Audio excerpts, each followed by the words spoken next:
ভগবান তথাগত বুদ্ধ শ্রাবস্তীর জেতবন বিহারে অবস্থানকালীন সময়ে তিনি একদিন ভিক্ষু সংঘকে আহ্বান করে বললেন, হে ভিক্ষুগণ, যখন কোনো মানুষ পাপকর্ম কারণে নরকের মধ্যে উৎপন্ন হয় তখন তাকে 5টি প্রশ্ন করা হয়।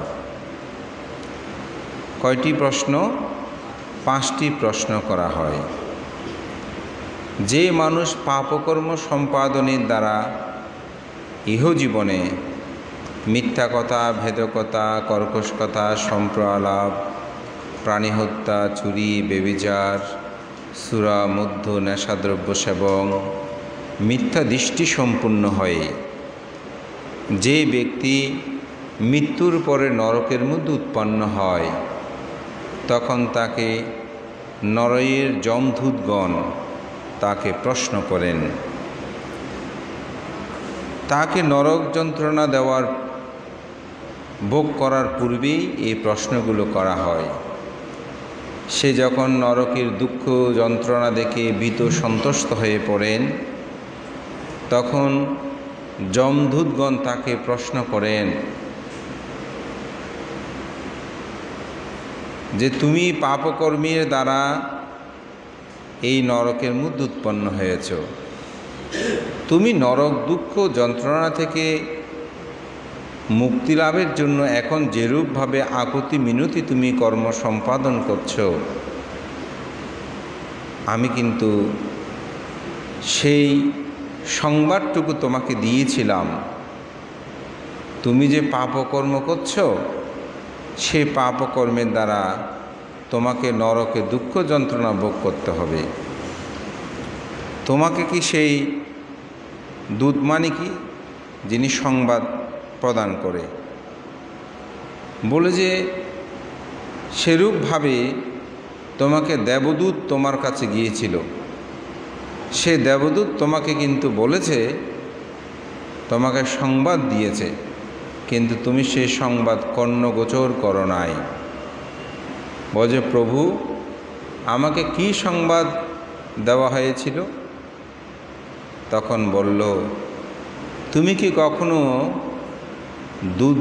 দুগ্ধ পুষ্য শিশু দেখেছ? অর্থাৎ যিনি মায়ের গর্ভ থেকে ভূমিষ্ঠ হওয়ার পর কথা বলতে পারে না, চলাফেরা করতে পারে না, মলমূত্র পরিত্যাগ করলে সেগুলো নিজে পরিষ্কার পরিচ্ছন্ন করতে পারে না, সে মলমূত্রের মধ্যেই পড়ে থাকতে তুমি কখনো কোনো দুগ্ধপুষ্য শিশুকে তুমি কখনো কি দেখো নাই? বল যে হ্যাঁ দেখেছি। বলে, এটাই হচ্ছে আমার প্রথম দেবদূত।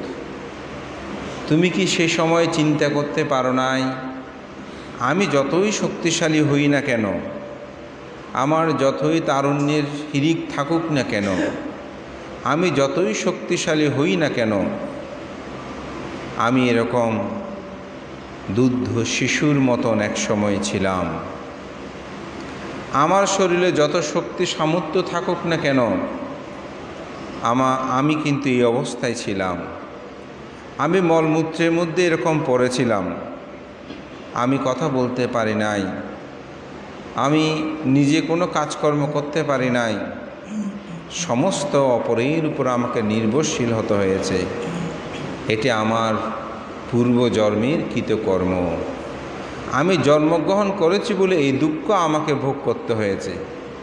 তুমি সেই রূপ কথা চিন্তা করে যদি পাপকর্ম থেকে দূরে থাকতে, না আমাকে এরকম হতে হবে, কিসের এত শক্তি দেখায়, কিসের এত ক্ষমতা দেখায়, কিসের এত অহংকার করি, সব কিছু তো আমাকে ছাড়তে হবে, বা আমার কাছে এগুলো সব অসহায় অবস্থায় আমি ছিলাম। তুমি সেদিন যদি সেই দুগ্ধপুষ্য শিশুকে দেখে তোমার মনের মধ্যে এই চেতনাবোধটা জাগ্রত হতো, তাহলে কিন্তু তুমি জন্মর যে দুঃখ সেটাকে তুমি উপলব্ধি করতে পারতে। সেই দুঃখর আকরটা যদি উপলব্ধি করে প্রাণী হত্যা, চুরি, ব্যভিচারী, মিথ্যা, ভেদ, কর্কশ, সম্প্র, বাজে আলাপ তুমি পরিত্যাগ করে চলতে, তাহলে তোমাকে আজকে নরকের মধ্যে আসতে হতো না। সুতরাং কেন তুমি এরূপ পাপকর্ম সম্পাদন করলে? তখন ওই লোকটি বলে উঠল, প্রভু আমার, হে দেবদূত, হে যমদূত, আমার ভুল হয়েছে, আমি সেটা উপলব্ধি করতে পারিনি, আপনি আমাকে ক্ষমা করুন। আমার বোধ জ্ঞান ও শক্তি সেটি আমাকে উপলব্ধি করার সুযোগ দেয় নাই, আপনি আমায় ক্ষমা করুন। তখন যমদূত বললেন, আসলে আমার পক্ষে ক্ষমা করা এটা সম্ভব নয়, কারণ আপনিই আপনার কর্মের নিয়ন্তা। আপনি যেরূপ কর্ম সম্পাদন করেছেন তার ফল আপনাকে ভোগ করতে হবে। আমার পক্ষে কোনো কিছু নিয়ন্ত্রণ করা সম্ভব নয়। আমি শুধুমাত্র আপনার কাছে দূত প্রেরণ করেছিলাম, সে দেবদূতকে আপনি দর্শন করতে পারেন নাই। তখন বলল, প্রভু আমায় ক্ষমা করবেন আপনি, কেন এই দেবদূত আমাকে সে কথাটা বলে নাই? বলে, শুধু সেই দেবদূত আমি পাঠিয়েছিলাম তা নয়, দ্বিতীয় আরেকটি দেবদূত আমি তোমার জন্য পাঠিয়েছি, অর্থাৎ দ্বিতীয় একজন সংবাদদাতা আমি তোমার জন্য পাঠিয়েছিলাম। বলছে, কোথায় পাঠিয়েছেন প্রভু? আমি তো সেটা দেখি নাই। বলছে, তুমি দেখেছ, কিন্তু তুমি সেটা উপলব্ধি করো নাই। কী দেখেছি আমি? বলছে, তুমি কখনো কি জরাগ্রস্ত ব্যক্তি দেখেছ? জরা মানি কীরকম? কোনো কি বৃদ্ধ লোককে তুমি দেখেছ যার দাঁত পড়ে গেছে, চোখে ঠিক মতো দেখে না, পা ঠিক মতো চালাতে পারে না, লাঠির উপর ভর করে জীবন যাপন করে, জরায় জর্জরিত হয়ে শয্যাশায়ী হয়ে আছে, সেখানেই মলমূত্র পরিত্যাগ করে, উঠলে উঠতে পারে না, বসলে বসতে পারে না, ঠিক মতো চলাফেরা করতে পারে না, বয়সের ভারে নুয়ে পড়েছে, চুল পেকে গেছে, চোখে ঝাপসা দেখছে, চামড়া তুলতুলে হয়ে গেছে, এরকম কি তুমি বয়োবৃদ্ধ জরাগ্রস্ত কোনো ব্যক্তিকে দেখো নাই? হ্যাঁ প্রভু, দেখেছি তো। বলে, সেই দেখাকেই তুমি কি গভীরভাবে উপলব্ধি করতে পারো নাই? যে মানুষটা এত শক্তি সামর্থ্য ছিল, এত সুন্দর ছিল, জীবনা যৌবনা পূর্ণতা ছিল, সেই মানুষটি আজকে এই জরাজীর্ণ অবস্থায় শয্যায় পড়ে আছে। তার তারুণ্য নেই, গায়ে শক্তি নেই, ঠিকমতো চলাফেরা করতে পারে না, যেটা সেটা খেতে পারে না, হজম শক্তি তার রহিত হয়েছে। তুমি কি সেরকম মানুষ দেখো নাই? বলছে, হ্যাঁ প্রভু, দেখেছি। সেটা দেখেই তোমার মনের মধ্যে কি এরূপ চেতন উৎপন্ন হয় নাই যে আমাকে এরকম হতে হবে, আমি এরকম হব? এটি বড় দুঃখ। সেরূপ চেতন উৎপন্ন করে যদি তুমি পাপকর্ম থেকে দূরে থাকতে, পুণ্যকর্ম, সৎকর্ম, ভালো কাজগুলো সম্পাদন করতে, তাহলে আজকে তোমাকে এই নরকে আসতে হতো না। কেন তুমি সেই দ্বিতীয় দেবদূতকে তুমি দর্শন করো নাই? তখন বলছে, প্রভু আমার ভুল হয়েছে, আমি সেটা উপলব্ধি করতে পারি নাই, আমি সেটা দর্শন করতে পারি নাই। বলতে, তোমার জন্য আমি তৃতীয় দেবদূত পাঠিয়েছিলাম। তৃতীয় কি দেবদূত পাঠিয়েছেন সেটা তো আমি দেখি নাই। বলে যে, তুমি কি কোনো ব্যাধিগ্রস্ত ব্যক্তিকে দেখেছ? যে মানুষটা যৌবনা তারুণ্যপূর্ণ হলেও রোগে আক্রমণ করে, ব্যাধিতে আক্রমণ করে তাকে জীর্ণ শীর্ণ করেছে, সেরকম কি তোমরা দেখো নাই? তুমি কি দেখো নাই? হ্যাঁ প্রভু, আমি সেটা দেখেছি। আমি অনেক জরাগ্রস্ত ব্যাধিগ্রস্ত ব্যক্তিকে দেখেছি, তার তারুণ্য ছিল, গায়ে শক্তি ছিল, হঠাৎ তার এমন রোগ হলো যে রোগের কারণে সেই একেবারেই জীর্ণশীর্ণ হয়ে গেছে, তার জীবন চলা অক্ষম হয়ে পড়েছে, ওদের সেরকম মানুষ দেখে কি তোমার মনের মধ্যে চেতনাবোধ উৎপন্ন হয়নি আমাকে ব্যাধি আক্রমণ করবে? বলে, প্রভু আমি দেখেছি, কিন্তু আমি সেটা উপলব্ধি করতে পারিনি, আপনি আমাকে ক্ষমা করুন। বলে যে তোমার জন্য আমি চতুর্থ দেবদূত পাঠিয়েছিলাম, অর্থাৎ শুধু 3টা পাঠিয়েছি তা না, আরও একটা আমি পাঠিয়েছিলাম। বলছে, প্রভু কোথায়? আমি তো তা দেখি নাই। বলে যে তুমি রাজা কর্তৃক দণ্ডিত হয়েছে এমন কোনো মানুষকে দেখো নাই, যিনি ইহজীবনে অর্থাৎ মানব জীবনে পাপ কর্ম করার কারণে এই জীবনেই তাকে শাস্তি পেতে হয়েছে। এরকম আমরা দেখছি না? যেমন কেউ হত্যা করে, তার জন্য তার ফাঁসি হয়েছে, পাপকর্মের দ্বারা ফাঁসি হয়েছে, এরকম মানুষ আছে না ইহজীবনে? ও যে পাপকর্মের দ্বারা ইহজীবনে দুঃখ ভোগ করেছে এমন মানুষকে তুমি দেখো নাই? বলো যে হ্যাঁ প্রভু দেখেছি। তুমি সেটা দেখে কি উপলব্ধি করতে পারো নাই যে কোনো মানুষ যদি পাপকর্ম করে এই জীবনেও তাকে তার ফল ভোগটা করতে হয়, সুতরাং মৃত্যুর পরেও পাপের ফল তাকে ভোগ করতে হবে। সেটা তুমি দর্শন করে যদি পাপকর্ম থেকে দূরে থেকে পুণ্যকর্ম, সৎকর্ম, ভালো কর্মগুলো তুমি সম্পাদন করতে, তাহলে তো তোমাকে আজকে নরকে এসে যন্ত্রণা ভোগ করতে হতো না। প্রভু আমায় ক্ষমা করবেন, আমাকে যন্ত্রণা থেকে মুক্তি দেন। তখন যমদূত বলল, হে মানব পাপিষ্ঠ, আমার পক্ষে সেটা করা সম্ভব নয়। কর্মেই সব কিছু নিয়ন্ত্রা, কর্মেই তোমাকে ভালো মন্দের ফল প্রদান করবে। আমার পক্ষে সেটা সম্ভব নয়। আমি তো তোমার কাছে দূত পাঠিয়েছিলাম। তারপর বলছে, আমি তোমার জন্য শুধু যে চতুর্থ দেবদূত পাঠিয়েছিলাম তা নয়, আমি তোমার জন্য 5ম দেবদূত পাঠিয়েছিলাম, সর্বশেষ দূত পাঠিয়েছিলাম। বলেছে সেটা কি পাঠিয়েছিলেন আপনি? বলছে তুমি কি কখনো কোনো মৃত ব্যক্তি দেখো নাই? বলো যে হ্যাঁ দেখেছি। মৃত ব্যক্তি দেখে কি তুমি উপলব্ধি করতে পারো নাই যার অর্থ, বৃত্ত, প্রাচুর্য, ধনসম্পদ, অট্টালিকা, যেগুলোর জন্য সারাটা জীবন মানুষটা এত বেকুল হলো, স্ত্রী, পুত্র, কন্যা,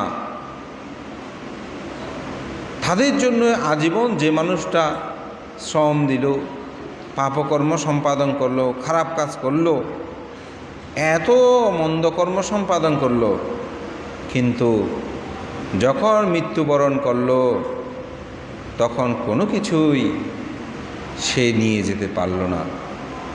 মরে যাওয়ার পর নিয়ে যেতে পারে? কিছু তো নিয়ে যেতে পারে না। বলে যে এরকম যে কোনো কিছু নিয়ে যেতে পারলো না, সেটি কি তুমি দর্শন করো নাই?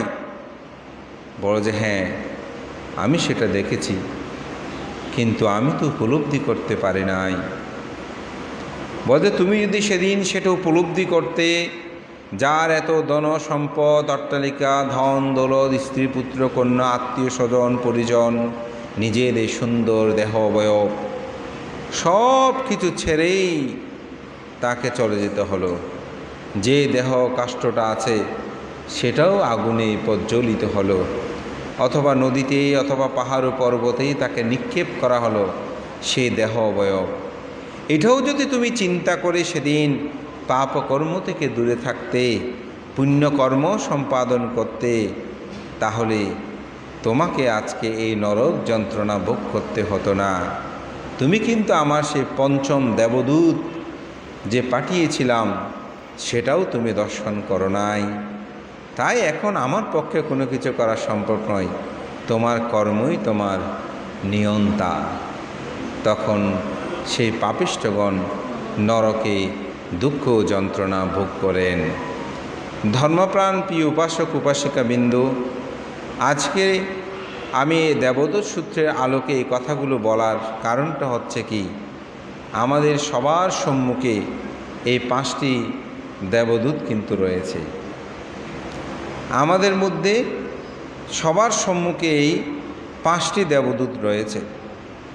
একটি হচ্ছে কি, একটি হচ্ছে দুগ্ধ পোষ্য শিশু, যারা দুধ খায়, ছোট বাচ্চা।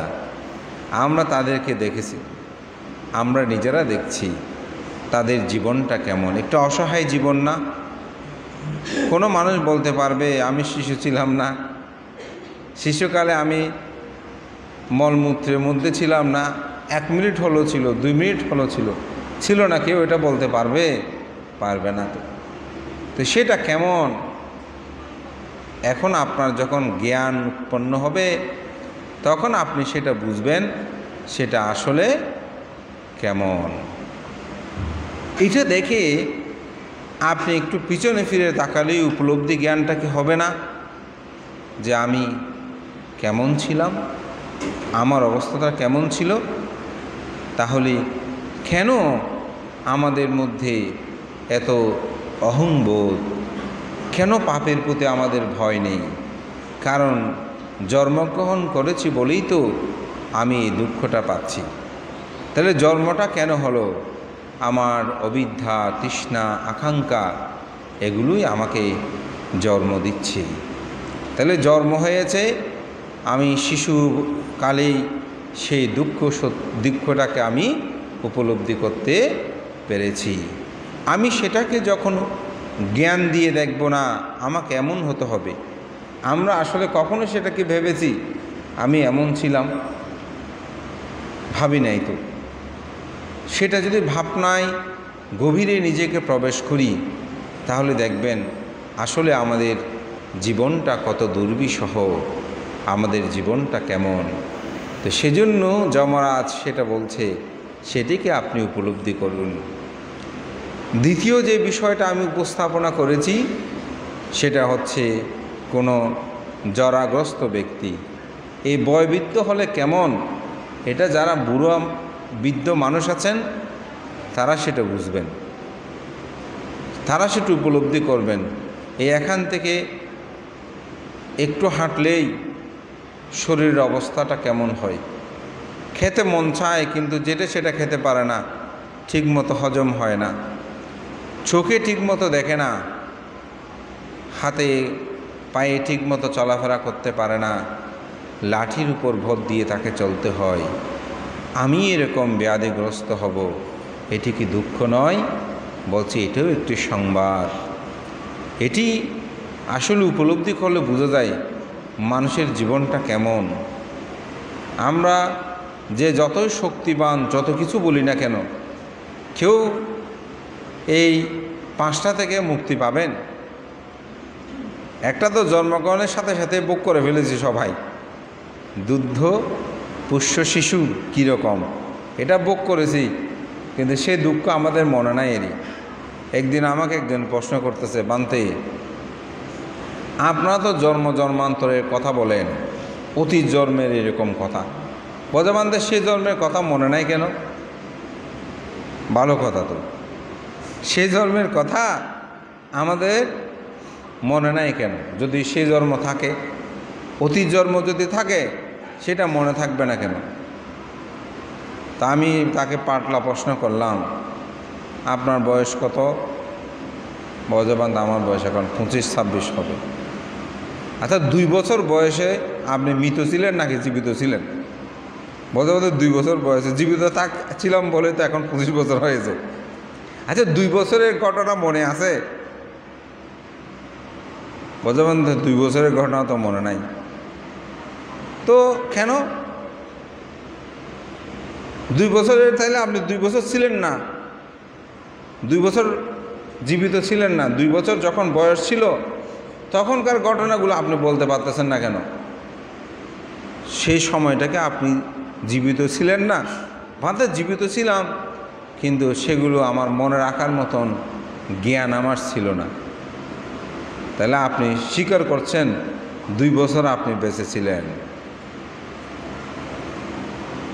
আপনি 2 বছর বেঁচে ছিলেন, এই জন্মের মধ্যে 2 বছরের কথা আপনি বলতে পারতেছেন না। তখন কী ঘটেছিল? আপনি মৃত্যুর পরে আবার জন্ম নিলেন, তার পূর্বের কথা কেমন করে মনে রাখবেন? আপনি কেমন করে বলবেন? আপনাদেরকে প্রশ্ন করি, তাকে আবার আরও একটা একদম কাছ থেকে প্রশ্ন করলাম, আচ্ছা সকাল থেকে এই যে বিকাল পর্যন্ত আপনি কী খেয়েছেন সব বলতে পারবেন? বলতে তো সব তো বলতে, পানি কয়বার খেয়েছেন, কয় গ্লাস খেয়েছেন বলতে পারবেন? বলতে পারতেন না, সেটা তো বলতে পারবো না। তাইলে 24 ঘন্টা হয় নেই, আপনি 12 ঘন্টার হিসেব দিতে পারতেছেন না। এই 12 ঘন্টা পর্যন্ত আপনি কী করেছেন? কেন? আপনার চিত্তটা চঞ্চল। যদি চিত্ত স্থির থাকতো তাহলে কিন্তু প্রতিটি ক্ষণ কী হচ্ছে সেটা আপনি বলতে পারতেন। এই যে একটু আগে আপনারা ভাবনা করেছেন না, ভাবনা যিনি নিবিষ্টভাবে করেছে স্মৃতি সহকারে, এই 45 মিনিট বা 1 ঘন্টা যে ভাবনা কী ঘটেছে সেটা আপনি বলতে পারবেন। কিন্তু কেন? প্রতিটি স্মৃতিক্ষণ আপনি পর্যবেক্ষণ করেছেন, চিত্ত কোথায় কি হচ্ছে। তো আপনি কেন বলতে পারছেন না জানেন? 2 বছর ঘটনা বা 12 ঘন্টার কথা, কারণ আপনার চিত্ত স্থির ছিল না। শুধু তা না, 2-3 বছর আগের ঘটনা, তারিখ, দিনগুলো মনে থাকে না, খাতায় আমাদের লিখে রাখতে হয়। যে জায়গায় এই জীবনের সব কিছু মনে থাকে না, সেখানে অতীত জন্মের কথা আপনি কীভাবে মনে রাখবেন? সুতরাং আসলে সেটাতে জানা যাবে না তা না, সেটা জানার জন্য আমাদের সেরকম চিত্তকে উন্নত করতে হবে। চিত্তকে যদি উন্নত করা হয় তাহলে সেটা কিন্তু উপলব্ধি করা সম্ভব হবে আসলে আমার অতীত জন্মে কি। তাই জন্মান্তর আমার যে ঘটছে, আমি যে আবার জন্মগ্রহণ করছি, এটার কারণ কি? এটার কারণ হচ্ছে আমার তৃষ্ণা ও বিদ্যা। এই যে আমার চেতনার মধ্যে যদি সেটা উৎপন্ন হতো তাহলে আমার দ্বারা কখনো পাপকর্ম করা হতো না। তাই মানুষ যখন এই যে জরাগ্রস্ত হয়, অসুস্থ হয়, জরাগ্রস্ত হয়, তখন তার শক্তি রহিত হয়ে যায় ওই সেই জন্মের কারণে। তাই দ্বিতীয় যমদূতটা আমরা দর্শন করতে পারি। তৃতীয় যেটা, সেটা হচ্ছে ব্যাধি মানে রোগ উৎপন্ন হয়নি এমন কোনো মানুষ আছে? শক্তি দেখেন তো কত কীরকম। আমি কিছু মানুষকে দেখেছি, আমার কাছে খুব অবাক লাগে। কিছুদিন আগে একটা পোস্ট দেখলাম, তারা 2 বান্ধবী, তো 2 বান্ধবী ক্যান্সার রোগে আক্রান্ত। দুজনে একসাথে কলেজ জীবনে ছিল, একসাথে ছবি উঠেছে। এখন দুজনে ক্যান্সার রোগে আক্রান্ত, দুজনের 2টা বাচ্চা আছে। তাদের পূর্বের ছবিটাও দিল, অর্থাৎ তারা যখন কলেজ জীবনে ছিল বা স্কুল জীবনে ছিল সেই ধরনের একসাথে উঠেছে এরকম 2টা ছবি দিল। আবার দুজনে ক্যান্সার রোগে আক্রান্ত হয়ে তাদের দেহ অবয়ব কী হয়, একজন রোগী যখন হয় ক্যান্সার রোগী, তার শরীরটা কেমন আপনারা সেটা জানেন। চুল পড়ে গেছে, কালো হয়ে গেছে, দেখতে কেমন, দুজনের একই অবস্থা। তো সেখানে সে ক্যাপশনে লিখল যে আমরা 2 বান্ধবী একসাথে কলেজে গিয়েছি, তারও একটা বাচ্চা আছে, আমারও একটা বাচ্চা আছে, সেও ক্যান্সার আক্রান্ত, আমিও ক্যান্সার আক্রান্ত। 2টা ছবি দিল। আমি সেই ছবি দেখে, সে কথাগুলো পড়ে আমার খুব হৃদয় ক্রন্দন করলো। ওহো, কি নির্মম মানুষের কর্মের পরিহাস! মানুষকে কিভাবে কর্ম, অথচ তাদের বয়স আমার মনে হয় 30-এর ভিতরে হবে। দুজনের বয়স বেশি হবে না, 30-35-এর ভিতরে হবে। বড়ুয়া যে নাম বললে অনেকে আপনারা সেটা চিনবেন। যাক, নামের কোনো বিষয় না, এটা তো শিক্ষার বিষয় বা আমাদের উপলব্ধির বিষয়।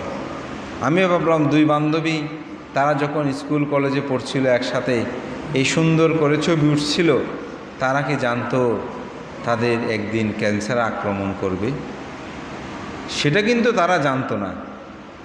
আজকে দেখেন দুজনেরই একই অবস্থা, দুজনের দুটো বাচ্চা আছে, তাদের আকুতি সেখানে যে আমরা নিজের জন্য বাঁচতে চাই না, আমাদের যে ছোট দুই বাচ্চা আছে এগুলোর জন্য বেঁচে থাকতে চায়। আসলে মা বাবা অপরিসীম ভালোবাসা সন্তানের প্রতি, যে অনেক মা বাবাই আসলে জগতে আমরা সেটা দেখি। আসলে তাদের লেখার কথনীটা সেটাই বলছে, নিজের জন্য নয়, সন্তানের জন্য বাঁচার সে আকুতি। এই যে ব্যাধি যখন মানুষকে আক্রমণ করে, ব্যাধির কি কঠিন কঠোর যন্ত্রণা, এটা আসলে তিনি সেটা উপলব্ধি করতেই পারেন। আপনাদের যারা রোগ ব্যাধি হয়নি এমন তো কোনো মানুষ নাই, তখন বুঝবেন যে ব্যাধির যন্ত্রণাটা কেমন। আরেকবার যেন পুনর্জন্ম হয়ে মানুষের জন্ম নেওয়া। তো দেবদূত সূত্রের মধ্যে সেটা বলছে, এই ব্যাধি যে কত দুঃখ, এটি উপলব্ধি করে যেন মানুষ পাপকর্ম থেকে দূরে থাকে। এটাই হচ্ছে একটা দূত, মানে কি সংবাদদাতা, আমাদেরকে সংবাদ দিল যে তোমার জীবনটা এমন কষ্টকর কঠিনতর। এটা আমাদের উপলব্ধি। রাজদণ্ডপ্রাপ্ত, আজকে সকালবেলাও বলেছি, যখন আপনি কোনো খারাপ কাজ করেন, যেটা চতুর্থ দেবদূত, খারাপ কাজ করেন, মন্দ কাজ করেন, তখন আপনি সে মন্দ কাজের দ্বারা শাস্তি ভোগ করতে হয়। নিজেদের মধ্যে দেখেন না, কেউ যদি কাউকে মারামারি করে কাটাকাটি করে পুলিশ কেস হয়, দেখেন তার জীবনটা কেমন চঞ্চল ছপল। আমি একবার এক সন্ত্রাসী নামে খ্যাত, তার স্ত্রী মারা গেল, তা আমরা সেখানে গেলাম অন্ত্যেষ্টিক্রিয়া অনুষ্ঠানে। তো গিয়ে দেখছি যে তার সে দেখতে এসেছে, তার স্ত্রী, স্বাভাবিক সন্ত্রাস হলে তো স্ত্রী দেখতে আসলো, কিন্তু লোকটা এক জায়গায় বসে নাই। খানিকক্ষণ এদিকে দেখে, খানিকক্ষণ একটু ওইদিকে যায়, খানিকক্ষণ দেখি বিহারের কর্নারে চলে যায়, আবার কার সাথে ফোনে কথা বলে। যেহেতু উনি খুব মানে পরিচিত বড় সন্ত্রাসী হিসাবে পরিচিত, আমি কিন্তু ওনার দিকে দেখতেছি উনি কেমন কেমন করে। দেখি এসে একটু করে বসে, আবার ওটা হাট দিকে যায়। আমার মনে হচ্ছে 1 ঘন্টার মধ্যে সেই কমপক্ষে মানে 50-60 বার জায়গা পরিবর্তন করেছে মনে হয়। খানিকক্ষণ এদিকে, খানিকক্ষণ ওদিকে, খানিকক্ষণ ওদিকে, মানে কি একটা অস্থির অবস্থা তার। ওহো, কি চঞ্চল তার জীবন। আমি ভাবলাম, আহা, মানুষ যদি অপরাধী হয় সে কেমন। অপরাধীটা আসলে যেখানে যাবে যাক, তার চিত্তটা কিন্তু মানে ছোট হয়ে থাকে। আর যার কোনো অপরাধী নয়, সে যেখানে যাবে যাক নির্ভয়ে নির্বিঘ্নে সে গমনাগমন করতে পারে।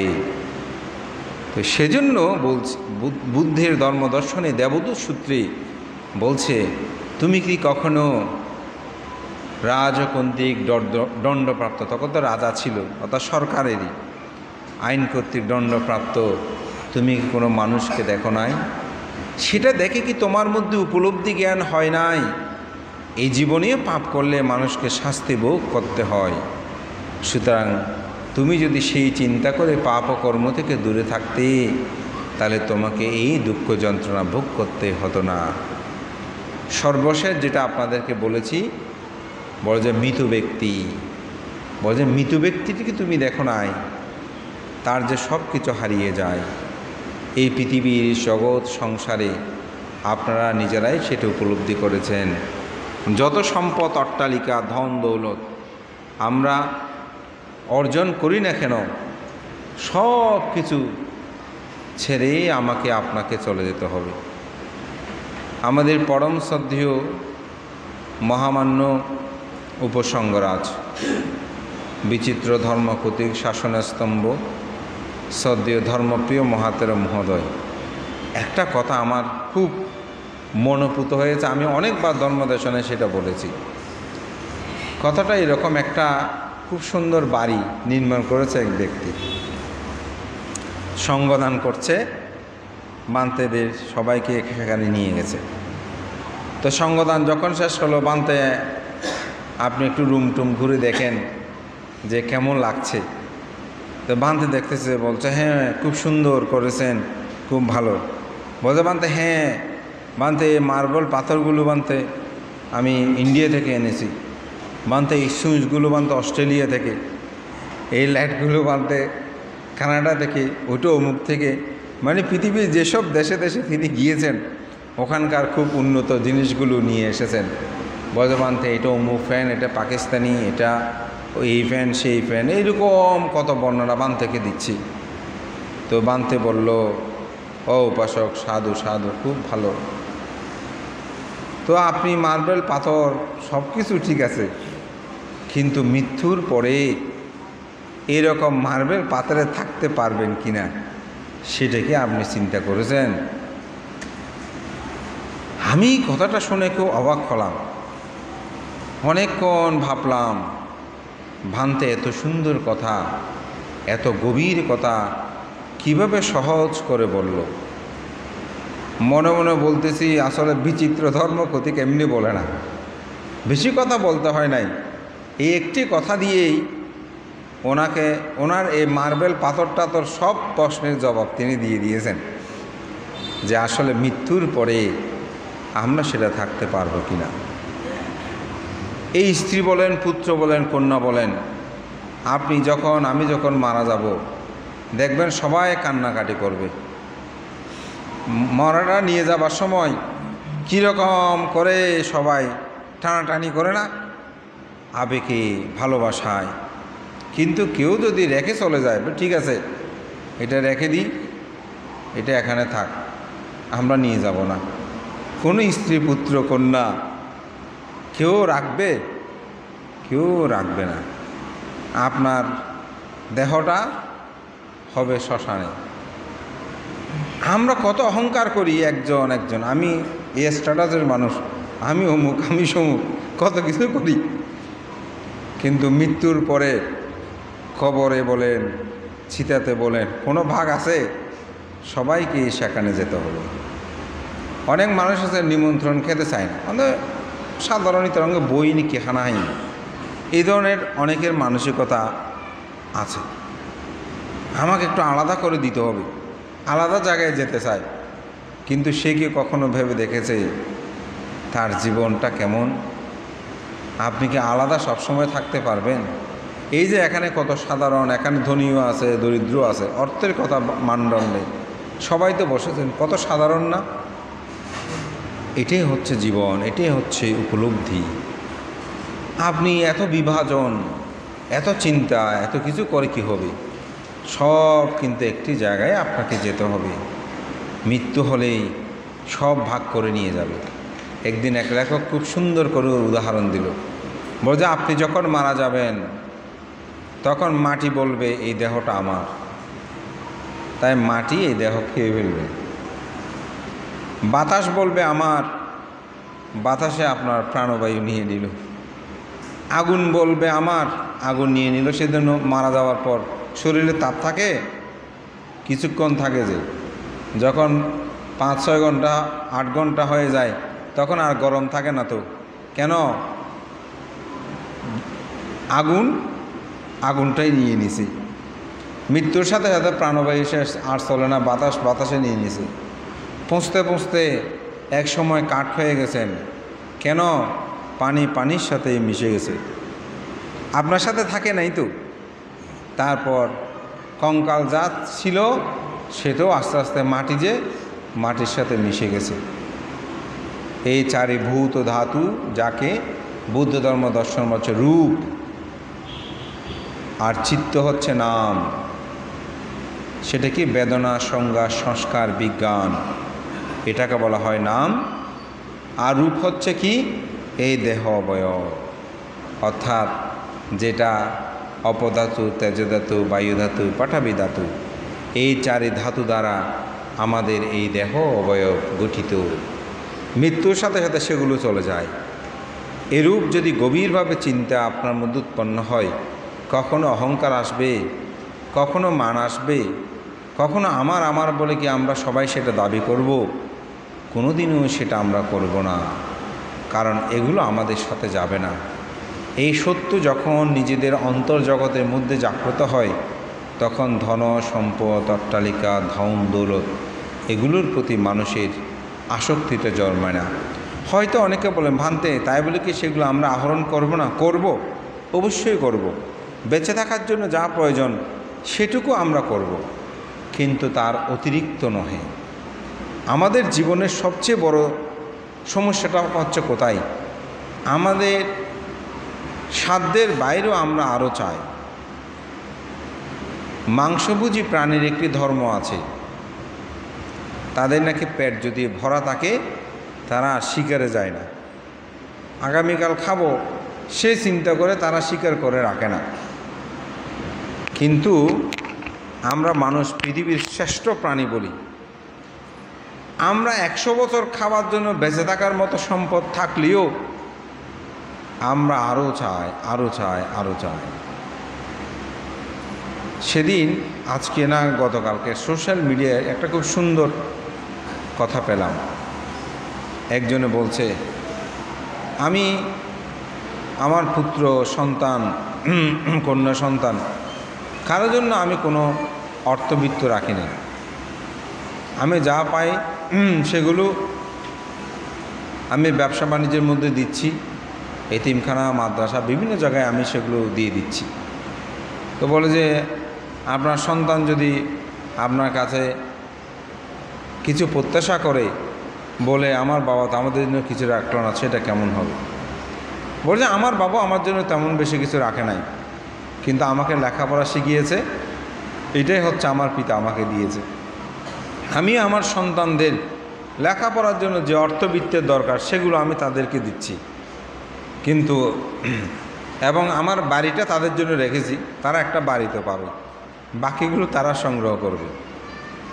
অর্থাৎ চাহিদাটা তার সন্তানগণের মধ্যে যে আমি এরকম প্রাপ্ত হলাম, এরকম যেন তার চেতনাবোধটা তার মধ্যে জাগ্রত, নিজেকে দাঁড়ানোর জন্য, নিজেকে প্রতিষ্ঠা করার জন্য আত্মপ্রতিষ্ঠাটা যেন তার মধ্যে থাকে।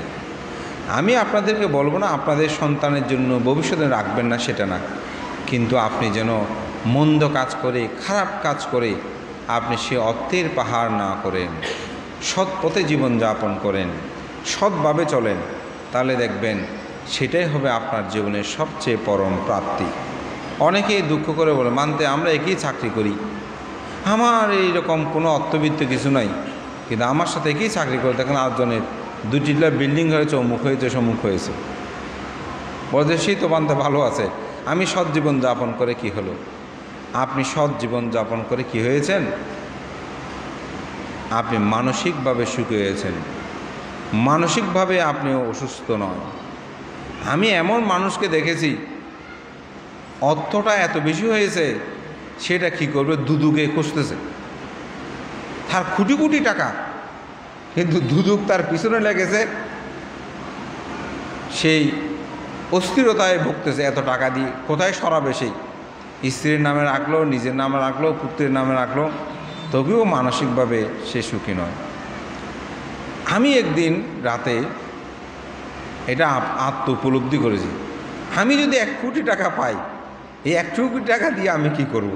একদিন আমি সেটা নিয়ে ভেবেছি, ভাবতে ভাবতে রাতে 2টা পর্যন্ত আমার ঘুম হয় না, মানে অনেকক্ষণ ঘুমানোর জন্য চিন্তা করছি, কিন্তু আমার ঘুম আসতেছে না।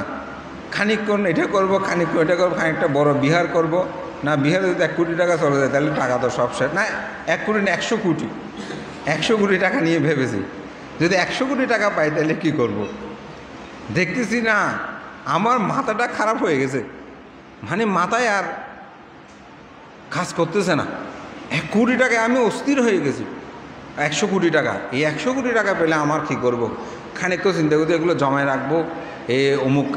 যদিও আমার চিন্তাটা ছিল কুশল, হয়তো ভিক্ষু বলে সেরকম চিন্তা করেছি, যে গিয়ে হলে হয়তো অন্য চিন্তা হতো, যে একটা খুব সুন্দর বিহার করব, তারপর একটা মেডিটেশন সেন্টার করব, বড় একটা চৈত্য করব, শুধু এগুলো নিয়ে ভাবতেছি। এরকম ভাবতে ভাবতে দেখতেছি এই 100 কোটি টাকাটা আসলে বৈধ পথে না অবৈধ পথে যদি ব্যাংকে দেখে, ব্যাংকে খুঁজবে, দুদুকে খুঁজবে, এইসব ভাবতে ভাবতে রাতে 2টা হলো। আমি হঠাৎ চিন্তা করলাম, এই টাকা দিয়ে চিন্তা করতে করতে মানুষের জীবনটা কেমন হয়। তারপর হঠাৎ ফেলে দিলাম, আমি কি চিন্তা করতেছি, আমি বললাম দেখ 5 টাকারও মানুষ নয়, এই 100 কোটি টাকার চিন্তা করেই তো ভুল করলাম। যখন সেটা মাথা থেকে ফেলে দিলাম, দেখি আমি মানসিকভাবে সুখী। এটা কিন্তু আমার ভাবনা, এটা হবার কিন্তু একটা অবশ্যই কারণ আছে, অন্য একটা কারণ ছিল।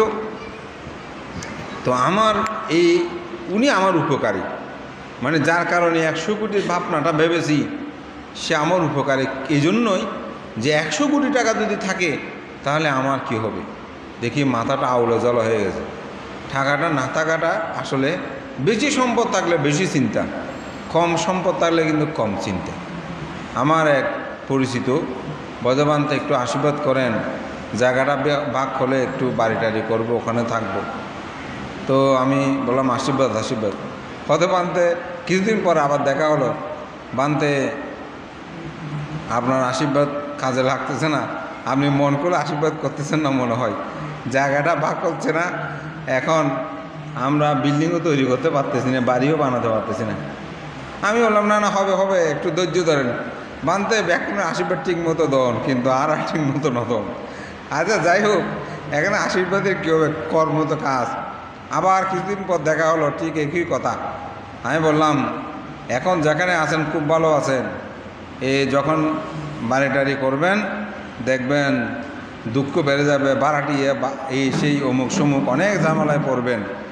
তো বর্ধমান দেয় আপনি এগুলো বলতে দেন, আশীর্বাদ করেন একটু, কিছু হবে না, একটা বাড়ি তো দরকার অমুক সমুক। যাক সৌভাগ্যক্রমে জায়গা বাক হলো, তিনি একটা ছোটোখাটো বাড়িও করলেন। তো একদিন আমরা গিয়ে উইত বলে যে এরকম দিলাম, উদ্বোধন করলাম, বাড়িটারি হলো। তো কিছুদিন পর দেখা হলো আবার, বর্ধমানতে আপনার একটা কথা খুব মনে পড়ছে। আমি কী কথা? বর্ধমানতে আপনি বলেছিলেন এই বাড়িঘর হলে তখন বুঝবেন কি, এখন যা আছেন ভালো আছেন। আসলে তাকে খুব ভালো ছিলাম, এখন এই বাড়িঘর করে অনেক যাবে না, আগের মতন ভালো নাই, আগে অনেক ভালো ছিলাম। তো যাই হোক, বাড়িঘর করবেন না সেটা না, তবে সেটার জন্য একেবারে বেকুল হয়ে যাবেন না। জীবনে যতটুকু যাহা প্রয়োজন সেটা করবেন, বাকিগুলোর প্রতি আসক্তিযুক্ত হবেন না। সেজন্যই সেটা বলছি, মৃত্যু যখন হয় সমগ্র কিছু আমাদেরকে গ্রাস করে নিয়ে যায়। আমি সেই সত্যটাই উপলব্ধি করার জন্য আজকে দেবদূত সূত্রটা এখানে উপস্থাপনা করলাম। আমরা যে যতই সম্পত্তির অধিকারী হই না কেন, সেগুলো সব ছেড়ে চলে যেতে হবে। সেগুলো যদি সাথে করে নিয়ে যেতে চায় একটা মানুষের জীবনে, তাহলে আমি মনে করি তার 4টি গুণধর্ম থাকা দরকার। সেই 4টি গুণধর্ম কি? প্রথম হচ্ছে শ্রদ্ধা গুণ। কি গুণ? শ্রদ্ধা গুণ। তাকে অবশ্যই দুঃখ সত্য, দুঃখের কারণ সত্য, দুঃখ নিরোধ সত্য, দুঃখ নিরোধের উপায় সত্য, এই বিষয়ে তার গভীর বিশ্বাস থাকতে হবে। তাকে বলা হয় শ্রদ্ধা।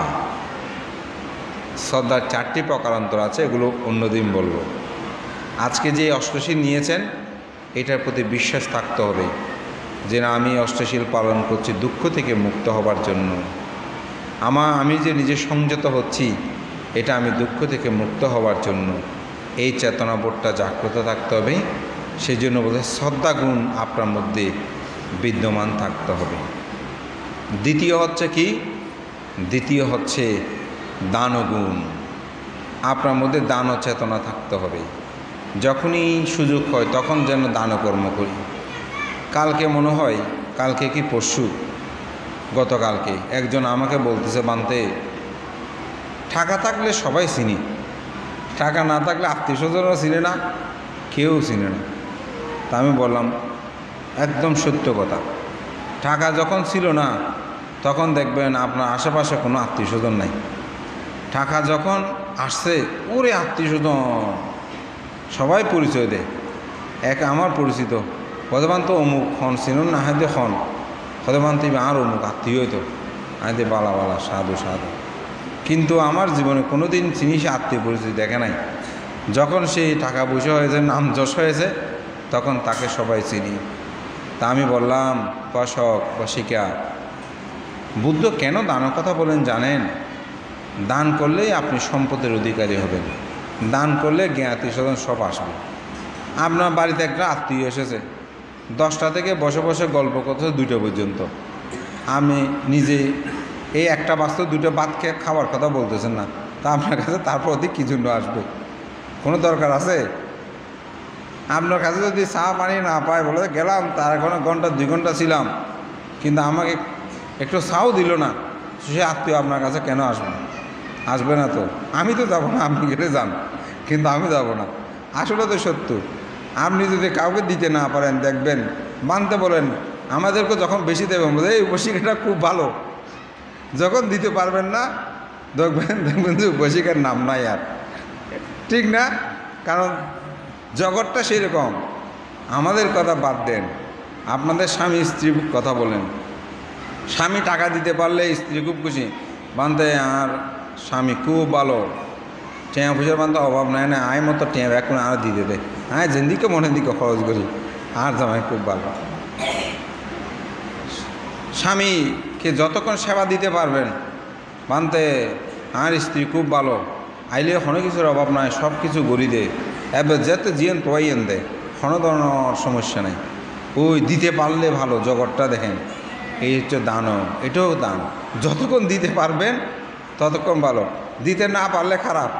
বান্তারও সেরকম বলেন, যতক্ষণ দুধতে পারতেছে এতক্ষণ ভালো, কিন্তু যখন বয়বৃদ্ধ হব, রোগগ্রস্ত হব, খবর আর কেউ নেবে না। অনেক বৃদ্ধ এরকম, আমাদের বয়বৃদ্ধ ভান্তেদেরকে দেখেছি, হবা লোকজিৎ দূরদের একখানা শরীরের প্রতি যত্ন নিও, তোমার তো বিশ্রাম না দেখি না, আরও তোমার দিলে দুজি হদিয়া বুড়োইর আর খেয়ে আইন না দেখো না, তুমি তো একখানা চাইতে এসছো, ভালো হই খুশি হইলাম, কিন্তু চাইও বড় দুর্বিষহ হতে যতক্ষণ দিই এই সমাজের এতক্ষণ খবর লই, যেতে এখন দিনভারে সমাজে আর খবর নয়।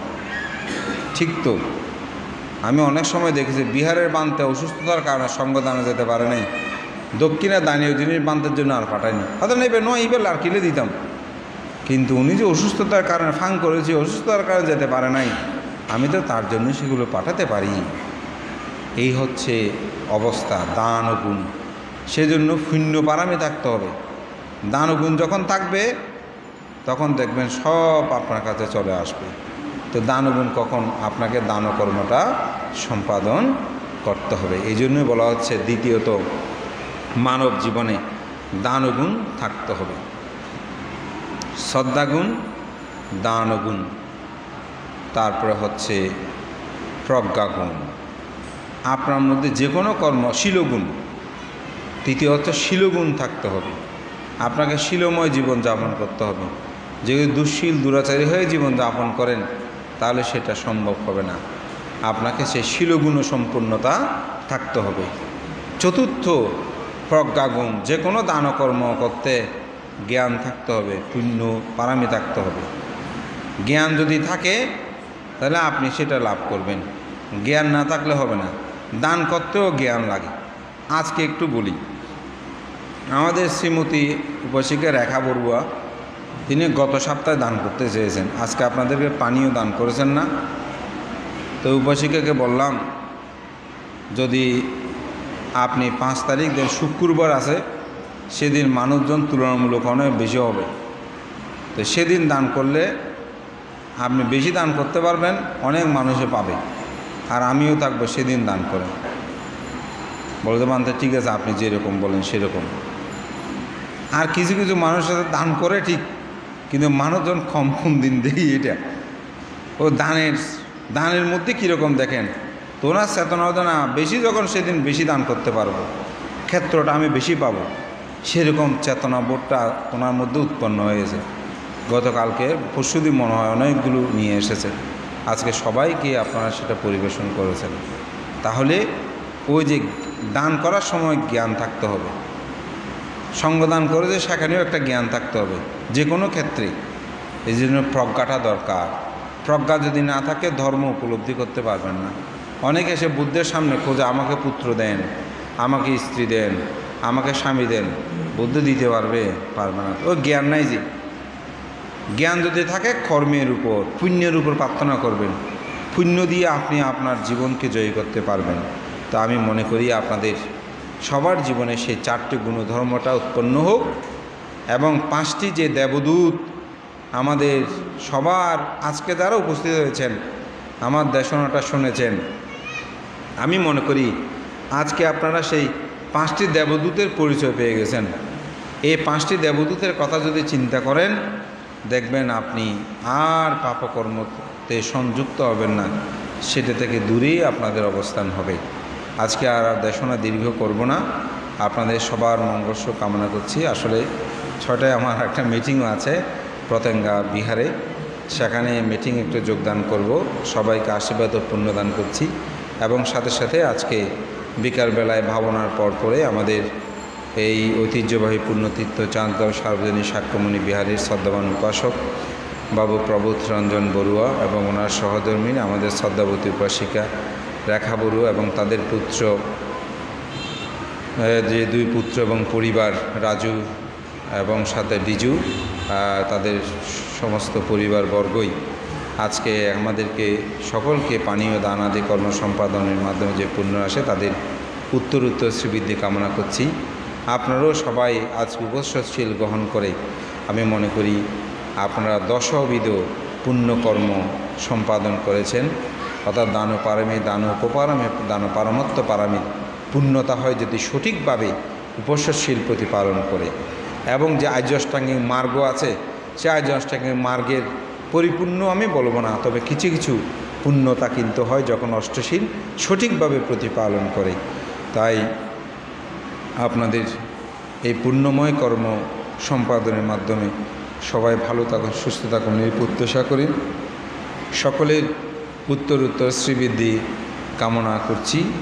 আপনারা ইতিমধ্যেই অবগত হয়েছেন ঐতিহ্যবাহী পুণ্যতীর্থ চাঁদগাঁও সার্বজনীন সাক্ষ্যমণি বিহারে 2023 সালের জানুয়ারির 23 তারিখ থেকে আপনার ফেব্রুয়ারির 3 তারিখ পর্যন্ত 12 দিন ব্যাপী ভিক্ষু পরিবাস ব্রত উদযাপিত হবে।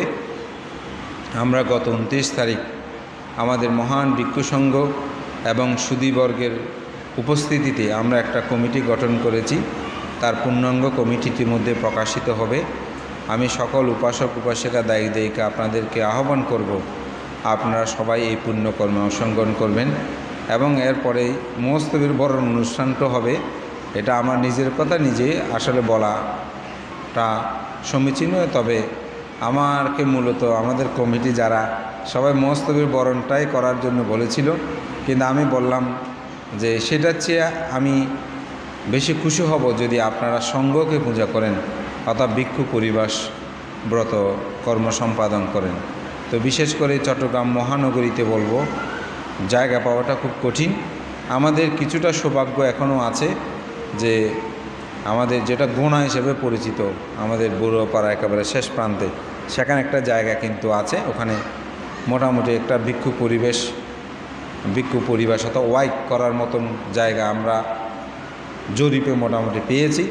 সেখানে অনেকে প্রশ্ন করতে পারেন, ওয়াইক হবে কোথায় হবে? বিহারে তো ওয়াইক কেমন করে হবে? আসলে এই জায়গায় ধর্মসভার জায়গাটাও এখানে হবে না, মূলত সেখানেই ওয়াইক হবে এবং আমাদের ভিক্ষু সংঘগণ উপস্থিত থাকবেন। তো আপনাদের সবাইকে অবহিত করার জন্য সেটা বলছি। বিশেষ করে আমাদের যারা তরুণ ছেলে মেয়ে আছে, আমি তাদেরকে বলবো আপনারা মোটামুটি জানুয়ারির 23 তারিখ থেকে ফেব্রুয়ারি 3 তারিখ পর্যন্ত সবাই চাকরি টাকরি থাকলেও ছুটি টুটি নিয়ে সবাই একটু প্রস্তুত থাকবেন, যাতে সময় দিতে পারেন। কারণ সেখানে অনেক সময়ের শ্রমের ব্যাপার আছে। অর্থ দিয়ে সব কিছু হয় না, কিছু আছে শ্রম দিয়ে করতে হয়। তাই সবাইকে সেই শুভ সংবাদটুকু আপনাদের সবাইকে অবহিত করছি। বিশেষ করে আমি ওয়াইকের কথাই বলবো, বাকিগুলো নিয়ে আমার তেমন বেশি কোনো চিন্তা নাই, যেহেতু ভিক্ষু সংঘদের জন্য কিছু করণীয় কর্তব্য আমাদের আছে, সেটার প্রতি সবার সজাগ দৃষ্টি রেখে আমার নাতি দীর্ঘ ধর্মকথা এখানেই সমাপ্ত ঘোষণা করছি। জগতে সকল প্রাণী সুখী হোক।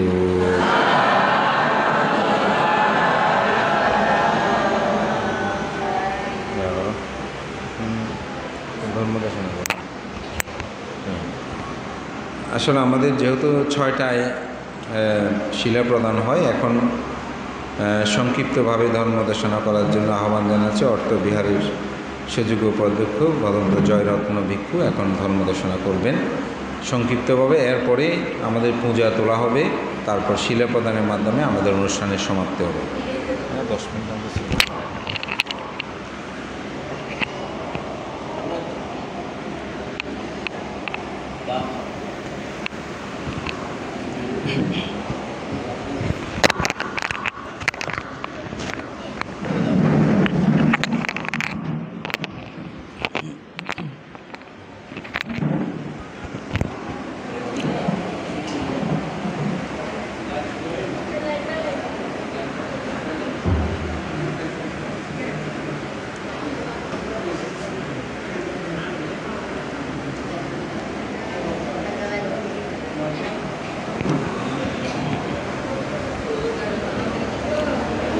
नमो तस्सा भगवतो अरहतो सम्मा सम्बुद्धस्सा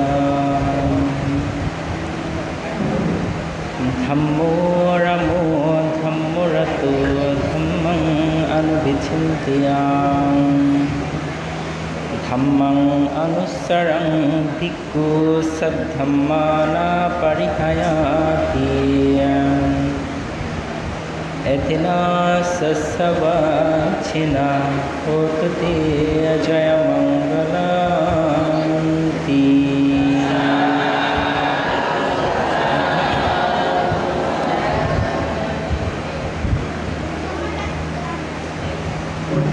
যিনি ধর্মে রত থাকেন,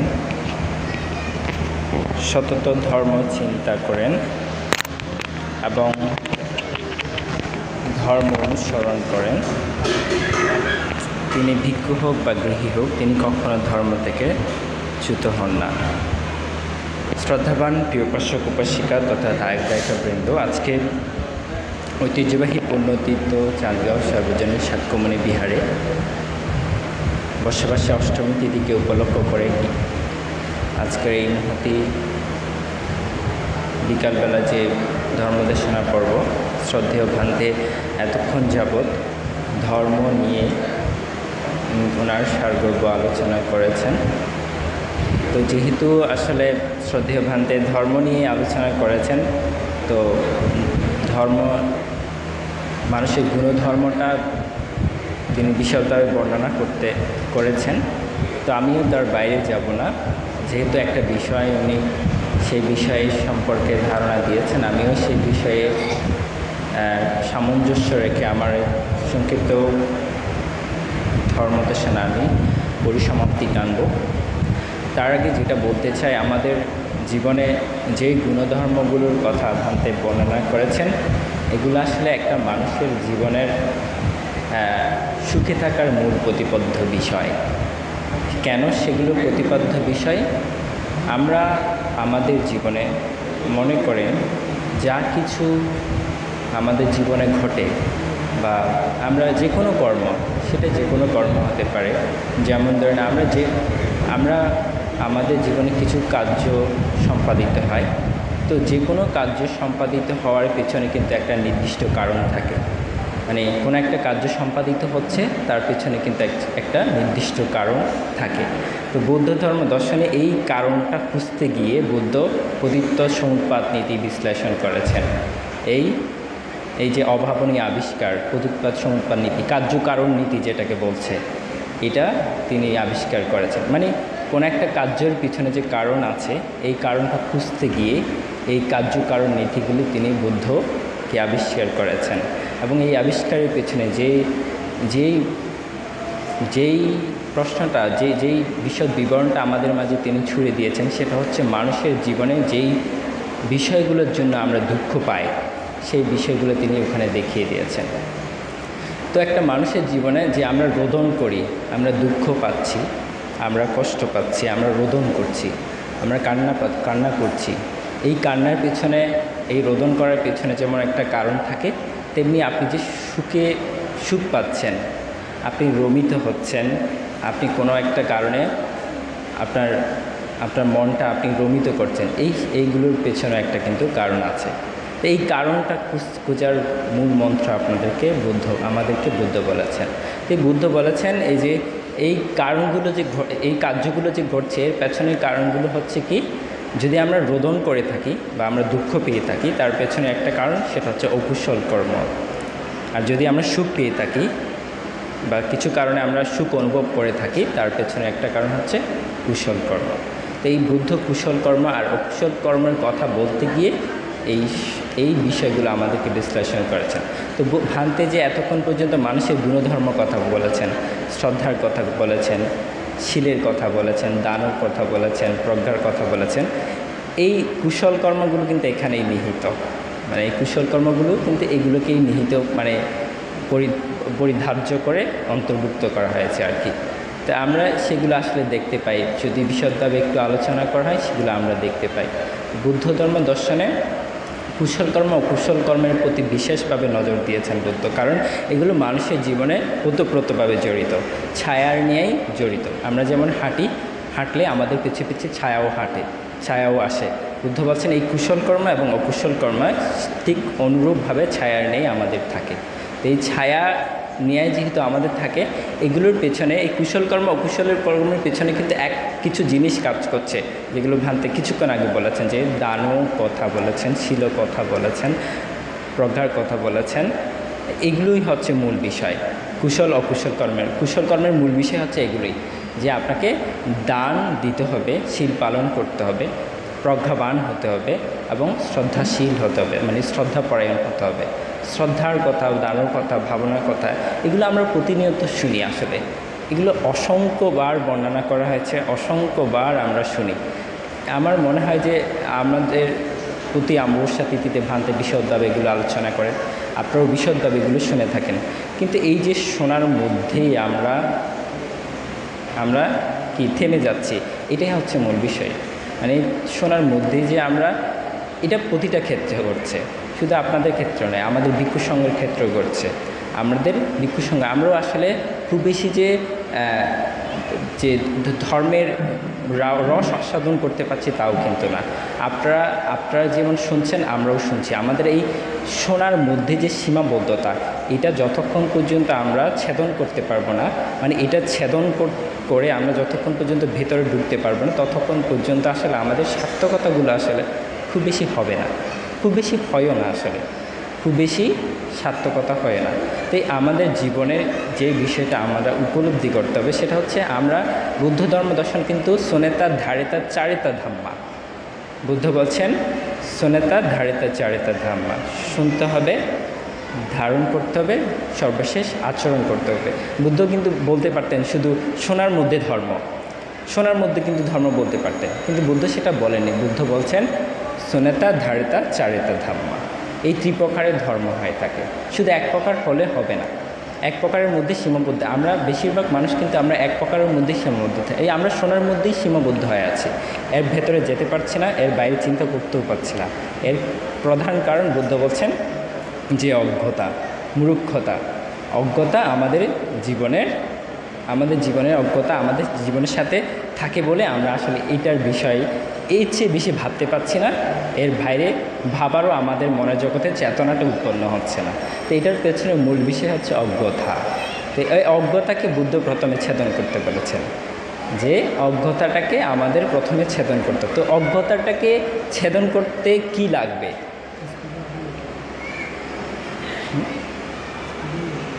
অজ্ঞতাকে ছেদন করার জন্য বুদ্ধ বলছেন প্রজ্ঞা লাগবে। একটু আগে ভান্তে বলেছেন, দেখেন পুণ্যকর্মগুলো আসলে কোথায়, কানেকশানটা কোথায়, সম্পর্কটা আসলে কোথায়।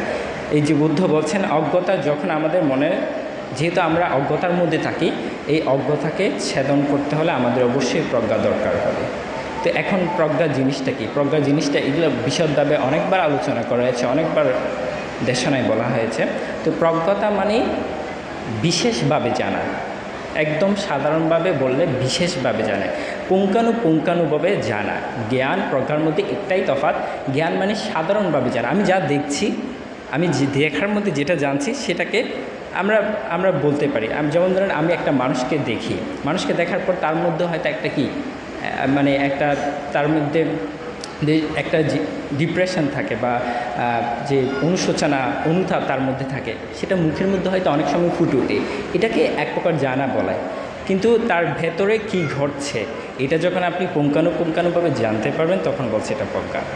তো এইটাকে এভাবেই আসলে বিশ্লেষণ করা যায়। এটার আরও অনেক বিশ্লেষণ আছে বা এভাবে আরও বিশদভাবে বিবরণ করা যায়। তো বুদ্ধ ধর্ম দর্শনে বলছেন প্রজ্ঞা দিয়ে এই অজ্ঞতাকে ছেদন করতে হবে। তো বুদ্ধ ধর্ম দর্শনে প্রজ্ঞাটাকে উৎপন্ন করার জন্য আপনাকে বিশেষ কিছু করতে হবে। এই বিশেষ কিছু করার যেই জিনিসটা আমাদেরকে বুদ্ধ দিক নির্দেশনা দিয়েছেন সেটা হচ্ছে একমাত্র ভাবনা অনুশীলন। একমাত্র ভাবনা অনুশীলন। দেখেন মানে সম্পর্কগুলো কোথায়, আসলে কোথায় থেকে কোথায় সম্পর্কগুলো আসতেছে, মানে বুদ্ধ ধর্ম দর্শন এই জন্যই বুদ্ধ ধর্ম দর্শন বলছেন যে সব জায়গায় কি সম্পর্কিত, মানে এটা একটা ম্যাজিক্যাল বলা যায়। বুদ্ধ ধর্ম দর্শনে একটা জাদুকরী ধর্ম দর্শন, মানে সব জায়গায় কানেকশন, প্রতিটা জায়গায় যেখান থেকেই ধরুন না কেন ওই একটা জায়গায় গিয়ে আপনাকে পৌঁছতে হবে। চতুরার্য সত্য আর জ্যেষ্ঠাঙ্গিক মার্গ। আপনি দান দিয়ে যদি ধর্ম আলোচনা করেন ওই দানের মাধ্যমে আপনি কিন্তু ওই একটা জায়গায় পৌঁছাতে পারবেন, সেটা হচ্ছে চতুরার্য সত্য আর জ্যেষ্ঠাঙ্গিক মার্গ, মানে মূল বিষয়ে আপনি পৌঁছাতে পারবেন। তো এই বুদ্ধ ধর্ম দর্শন এরকম একটা ধর্ম দর্শন যেখানে সব জায়গায় সম্পর্কিত। তো বুদ্ধ বলছেন এই প্রজ্ঞাকে যদি আপনার এই প্রজ্ঞাটাকে আপনার জানতে হলে তাহলে আপনাকে অবশ্যই ভাবনা অনুশীলন করতে হবে। এই ভাবনা অনুশীলন বুদ্ধ বলছেন পুণ্যকর্ম। বুদ্ধ বলছেন এই ভাবনা হচ্ছে পুণ্যকর্ম, এটাকে আমরা পুণ্যকর্ম বলতে পারি। তো আমাদের জীবনে আমরা আসলে থেমে যাওয়ার বিষয়টাকে যদি একটু করে ভাবি, আমরা কোথায় থেমে যাচ্ছি আর কোথায় থেমে যাওয়া উচিত ছিল, মানে এই প্রশ্নগুলো যদি আমাদের মনান্তর্জগতে জাগ্রত হয় তাহলে আমরা মূলত ধর্মদর্শনটা তখন বুঝতে পারব, মানে কোথায় থেমে যাচ্ছি, থেমে যাওয়ার উপলক্ষটা কোথায় ছিল। আমরা আসলে শোনার মধ্যে অনেক সময় বেশি থেমে যাচ্ছি, হ্যাঁ শোনাতে আসলে বেশি থেমে যাচ্ছে। ওই যে শোনা মানে সোনাতা বলছে না, ওই শোনার মধ্যেই আসলে খুব বেশি থেমে যাচ্ছে। ধারণ করা বা আচরণ করার পর্যায়ে যেতে পারছি না বলে আমাদের প্রতিনিয়ত আমরা দুঃখ পাচ্ছি, মানসিকভাবে যন্ত্রণায় জর্জরিত হচ্ছি, ক্ষতিগ্রস্ত হচ্ছি। আমরা ক্ষতিগ্রস্ত হচ্ছি না, যন্ত্রণা পেলে আমরা ক্ষতিগ্রস্ত হইতো, মানসিকভাবে আমরা ক্ষতিগ্রস্ত হই যখন পারিপার্শ্বিকতা, যখন আমাদের মনের অন্তর্জগতে এই মানসিক বিষয়টা যখন আমরা অসুখে থাকি তখন পারিপার্শ্বিক সব কিছুই আমাদের অন্ধকার মনে হয়। সেটা সবার ক্ষেত্রে ঘটে থাকে, শুধু বয়োবৃদ্ধ হলেই বা ঘটবে এরকম কিছু নয়। একটা যাদের হৃদয়ে বা যাদের অন্তরে বোধগম্য হয়, বোধগম্য হওয়ার শুরুর পর থেকেই তার অন্তর্জগতে এই বিষয়গুলো ঘটে থাকে। তো বুদ্ধ বলছেন এগুলোকে ছেদন করতে হলে আমাদের অবশ্যই ওই ধারণ এবং আচরণে যেতে হবে। আচরণে যতক্ষণ পর্যন্ত আমরা আচরণে যদি যেতে পারি তাহলে এইগুলো আমাদের রোধন করা খুব বেশি তাড়াতাড়ি সম্ভব হবে। তো আচরণ জিনিসটা কি আমি একটু করে বলেছি, প্রজ্ঞার কথা বলেছি। প্রজ্ঞার যদি আপনি আচরণ করতে যান তাহলে আপনাকে ধ্যান অনুশীলন করতে হবে। মূল বিষয় হচ্ছে এখানে স্মৃতিভান হতে হবে, স্মৃতিপরায়ণ হতে হবে, মূল বিষয় এখানেই। বুদ্ধ ধর্ম দর্শনের এখানেই মূল বিষয়। তো বুদ্ধান্তে যে মানুষের গুণধর্মের কথাগুলো বলেছেন, এগুলো বলেছেন কেন বা কেন আমাদেরকে এই গুণধর্মগুলো থাকার কথা বলেছেন, ওই যে ওগুলোই মূল বিষয় হচ্ছে এখানেই। মূল বিষয় হচ্ছে আপনাকে সুখে থাকার জন্য প্রচেষ্টা আপনাকে নিজেই করতে হবে। সুখে থাকার প্রচেষ্টাগুলো আমাদের নিজে থেকেই করলেই আমরা আসলে মানুষের গুণধর্মের কথা, শীলবান হওয়া, তার প্রজ্ঞাবান হওয়া, তারপর শ্রদ্ধাবান হওয়া, এই গুণধর্মগুলো তখনই আপনার মনান্তরে আপনি বিশদভাবে আপনি ধারণ করতে পারবেন। এই ধারণ করার মূল বিষয় হচ্ছে আপনাকে মানসিকভাবে সুখী থাকতে হবে এবং সুখে থাকার প্রয়াসগুলো আপনাকে নিজেকে ঘটাতে হবে। তো শ্রদ্ধাবান উপাসক উপাসিকাবৃন্দ, আমরা আমাদের জীবনে শুধু শোনার মধ্যেই যেন সন্তুষ্টি না থাকি, আমরা আমাদের জীবনে আচরণ এবং ধারণ করি। ধারণ এবং আচরণ করলে বৌদ্ধ ধর্ম দর্শন খুব সুন্দর একটা ধর্ম দর্শন। এটাকে চাপাচাপির কিছু বিষয় নেই। অন্যান্য ধর্মে চাপিয়ে দেওয়া হয় যে আপনাকে এটা পালন করতেই হবে, মানে এইখানে যে তাদের ধর্মগ্রন্থে যেটা আছে এটা বলছে, যদি বলে এটা পাপ, হ্যাঁ পাপ আপনাকে গ্রহণ করে নিতে হবে। যদি বলে পুণ্য, এটাকে আপনাকে পুণ্য বলে গ্রহণ করতে, এটা ভালো কাজ বললে ওটা ভালোভাবে গ্রহণ করে নিতে হবে, এটা বাধ্য, আপনি বাধ্য, তাদের ধর্ম অনুসারে সেটা বাধ্য। কিন্তু বৌদ্ধ ধর্ম দর্শন এমন একটা ধর্ম দর্শন যেখানে বাধ্যতা কিছু নেই, স্বাধীন, আপনি মুক্ত, আপনি স্বাধীন। এখানে চাপাচাপির কিছু বিষয় থাকে না। আপনার যদি ভালো লাগে, আপনি যদি মনে করেন না এটা আমার জন্য গ্রহণযোগ্য, তখন এটাকে ধারণ করতে বুদ্ধ বলেছেন। বুদ্ধ বলছেন এই পাচ্ছিকো, মানে এসো দেখো, ভালো লাগলে গ্রহণ করো, নচেত তুমি ত্যাগ করো। তোমার যদি ভালো না লাগে তো তুমি ত্যাগ করতে পারো। তাহলে বুদ্ধ আমাদেরকে এত স্বাধীনতা দিয়েছেন কেন? আসলে এত স্বাধীনতার কী আছে? চাপাচাপি দিয়ে কিছু অর্জন করা যায় না, শিক্ষার ক্ষেত্রে সেরকম বিষয়। তো বৌদ্ধ ধর্ম দর্শন এমন সুন্দর একটা ধর্ম দর্শন, আমরা আসলে পেয়েও অনেক সময় বুঝতে পারি না। এগুলো যখন মানসিকভাবে চর্চা হয় তখন আসলে আমরা উপলব্ধি করতে পারি বুদ্ধ আসলে অত অভাবনীয় চিন্তাধারার মানুষ ছিলেন, কি মহাপুরুষ ছিলেন তিনি, কি অসাধারণ একটা ধর্ম আমাদেরকে দিয়েছেন, কিন্তু আমরা আমাদের অজ্ঞতার কারণে আমরা সেটা বুঝতে পারছি না। তো এই যে বুদ্ধ আমাদেরকে, এটা একটা কালামসূত্র আছে, ওখানে বলছেন যে আমি বুদ্ধ ধর্ম দর্শনে এখানে মানে যে বিষয় থাকে, কালামসূত্র ওখানে খুব বিশেষভাবে বিশ্লেষণ করেছেন যে কেউ বলছে বলে বিশ্বাস করতে হবে তা নয়, গুরুজন বলছে বলে বিশ্বাস করতে হবে তা নয়, বয়োজ্যেষ্ঠরা বলছে বলে বিশ্বাস করতে হবে তা নয়। তুমি নিজের অন্তর্জগৎ দিয়ে চিন্তা করো, যদি মনে করো না এটা তোমার গ্রহণযোগ্য, তোমার মঙ্গলকর, তোমার জীবনের জন্য মঙ্গল হবে, সেইটা তুমি সেভাবে চিন্তা করে তুমি গ্রহণ করো। সর্বশেষ বুদ্ধ বলছেন আমি বুদ্ধ বলছি বলে গ্রহণ করতে হবে তা কিন্তু নয়। এভাবেই বলেছেন বুদ্ধ, আমি বুদ্ধ বলছি বলে গ্রহণ করতে হবে তাও কিন্তু নয়। তুমি যদি মনে করো এটা তোমার জীবনের জন্য খুব কল্যাণকর, তাহলে সেভাবে তুমি চিন্তা করে গ্রহণ করো। তাহলে এরকম একটা সুন্দর একটা ধর্ম দর্শন আমরা বুঝতে পারছি না। আমাদের ধারণা, চিন্তা চেতনা, এগুলো যতদিন পর্যন্ত আমরা উন্নত স্তরে নিয়ে যেতে পারবো না, যতদিন পর্যন্ত মানদণ্ডে বিচার করতে পারবো না, ততদিন পর্যন্ত আসলে আমাদের এই অজ্ঞতাগুলো আমাদের জীবনে থাকবে। আর আমরা দুঃখে প্রতিনিয়ত জর্জরিত হব, দুঃখে রোদন করব, শোক অনুতাপ করব, কিন্তু উপায় খুঁজে বের করব না।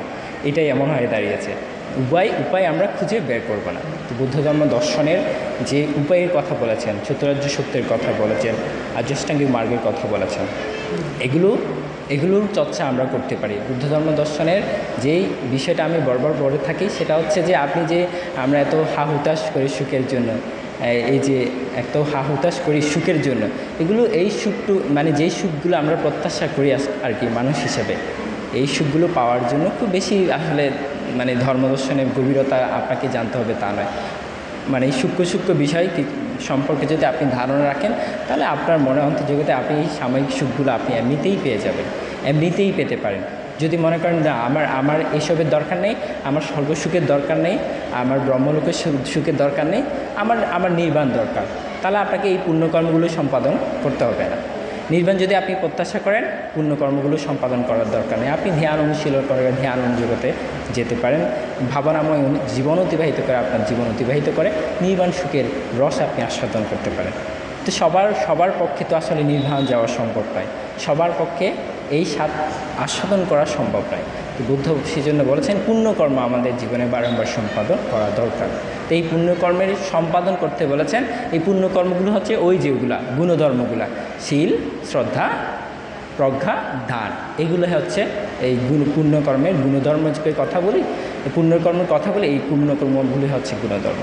তো আমি আর বিশেষ কিছু বলছি না। আপনাদের জীবনে আমরা প্রতিনিয়ত এখানে ধর্মের যে বাণীগুলো আপনাদেরকে প্রচার করছি, বুদ্ধের কথা আসলে ভুল বলা যায় না, বা অসঙ্গতিপূর্ণ কিছু বললেও আসলে সেটা পাপ হয়, সেটা সবার ক্ষেত্রে। আমি যদি ভুল বলি তাহলে ভুল বলার কারণে এটা পাপ হবে, আর যদি আমি ভুল বলি আপনারা সাধুবাদ দেন সেটা আবার আপনাদেরও কি পাপ হয়। এটা মানে ভুলের কারণে, সেই জন্য বুদ্ধ বলছেন জেনে ধর্ম করো। এই জন্যই আসলে বুদ্ধ বলেছেন জেনে ধর্ম করার জন্য আমাদেরকে বলেছেন, এই কারণে যে আমরা কি বলছি না বলছি এগুলো আমরা সাধুবাদ দিয়ে দিচ্ছি, কিন্তু যেটা বুদ্ধের কথা নয় সেটা যদি আমরা সাধুবাদ দিই অবশ্যই তো পাপ হবে। বুদ্ধ আমাদেরকে সেইভাবে উল্লেখ করেছেন। সেই জন্য বুদ্ধ বলছেন জেনে ধর্ম করার জন্য। জেনে ধর্ম করলে আমরা তারতম্যগুলো বুঝতে পারবো, পুণ্য ক্ষেত্রগুলো বুঝতে পারবো, পুণ্যের ক্ষেত্রে যে ভারসাম্য থাকে এগুলো আমরা বুঝতে পারবো। এই জন্যই আমাদেরকে বুদ্ধ বারংবার বলছেন জেনে ধর্ম করার জন্য, জেনে দান করার জন্য, জেনে পুণ্যকর্ম করার জন্য, এটার জন্যই আসলে আমি বলবো আপনারা জেনে ধর্মটা করেন, জেনে পুণ্যকর্মটা সম্পাদন করেন। যে পুণ্যক্ষেত্র যেখানে সেখানে পুণ্যকর্ম সম্পাদন করার মাধ্যমে আপনাদের জীবনে অতিবাহিত করেন। আপনাদের যে দানগুণ, শীলগুণ, ভাবনা গুণ প্রজ্ঞাগুণের কথা বলেছে, এগুলো যেন আপনাদের জীবনের অন্তর্জগৎ দিয়ে ধারণ করতে পারেন, চিন্তা চেতনার উদ্গ্রীব করে আপনাদের মনের অন্তর্জগতে যেন এগুলো আপনারা পোষণ করতে পারেন, এই কামনা করে আজকের এই মহতী ধর্মসভার যে শুভ যে যে সূচনা হয়েছিল তার আমি উদাহরণ টেনে আমি আমার সংক্ষিপ্ত বক্তব্য বা ধর্মদেশন এখানে পরিসমাপ্তি করছি। জগতের সকল প্রাণী সুখী হোক।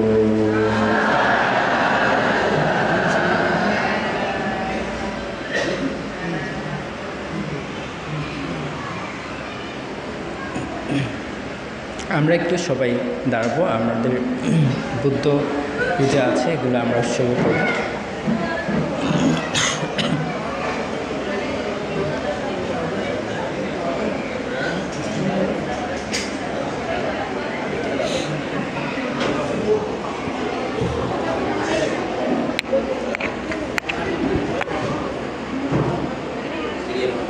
না দেন না, এই দাঁড়ান দাঁড়ান দাঁড়ান, লাইন ধরেন মাঝখানে দাঁড়ান,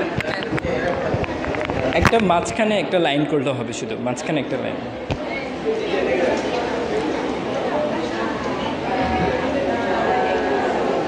হ্যাঁ,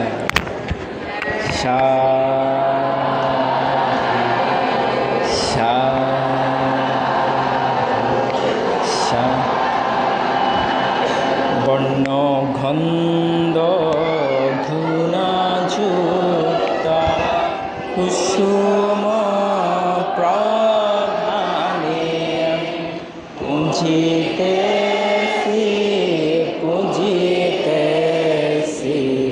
বুদ্ধ ভগবানে।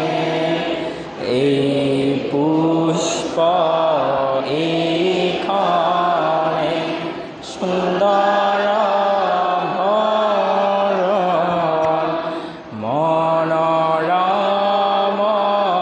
গন্ধ তার সুন্দর গঠন, কিন্তু শীঘ্র ভন্ন তার হইবে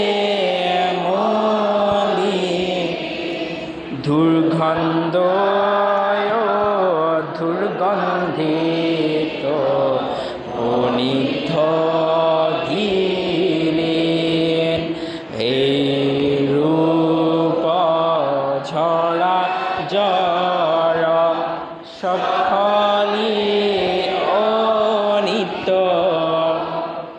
সকলি দুঃখের হেতু, সকলি অনাত্ম।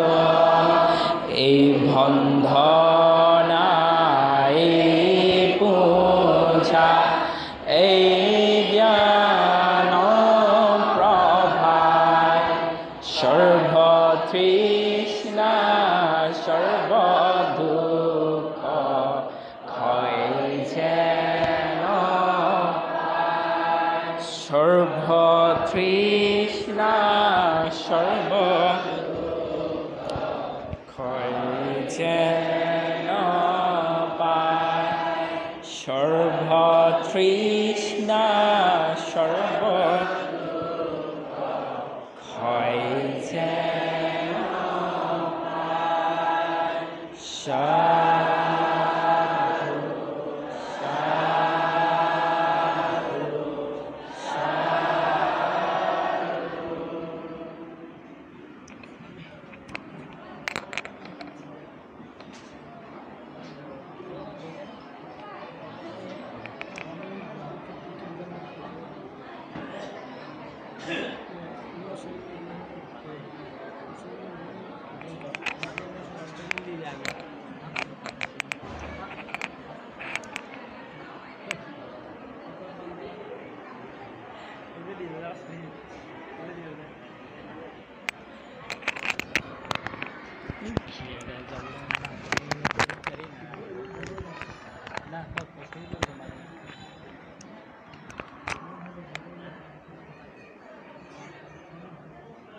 উপাসক উপাসিকাবৃন্দ, আমরা এখন অষ্টশীল গ্রহণ করব।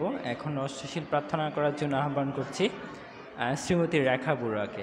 আমি রেখা বড়ুয়াকে অষ্টশীল প্রার্থনা করার জন্য আহ্বান করছি।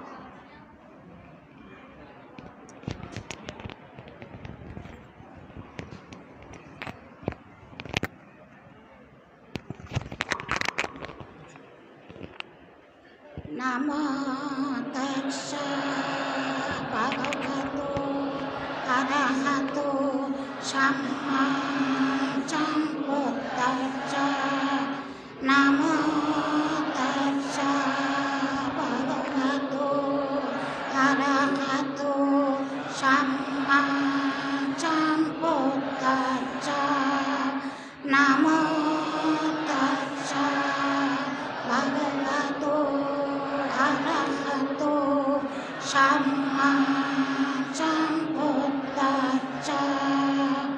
बुद्धं वन्दामि धम्मं वन्दामि संघं वन्दामि अहं वन्दामि सर्वदा द्वितीयम्पि बुद्धं वन्दामि धम्मं वन्दामि संघं वन्दामि अहं वन्दामि सर्वदा तृतीयम्पि बुद्धं वन्दामि धम्मं वन्दामि संघं वन्दामि अहं वन्दामि सर्वदा ओकाशा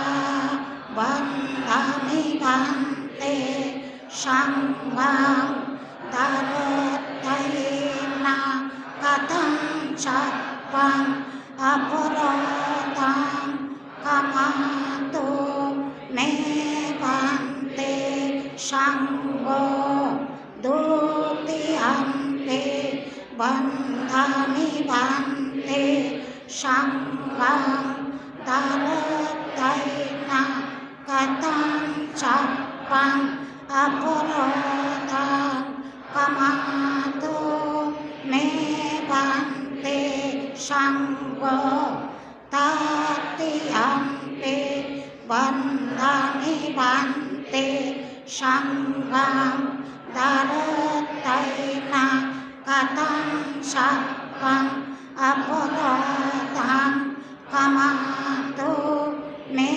भन्ते संघो ओकाशा अहं भन्ते ते शरणेन शाखा अट्टङ्गा समन्नागता उपासतशीलं धम्मं यास्सामि अनुपहं गत्वा शीलं देता मे भन्ते द्वितीयम्पि अहं भन्ते ते शरणेन शाखा अट्टङ्गा समन्नागता उपासतशीलं धम्मं यास्सामि अनुपहं गत्वा शीलं देता मे भन्ते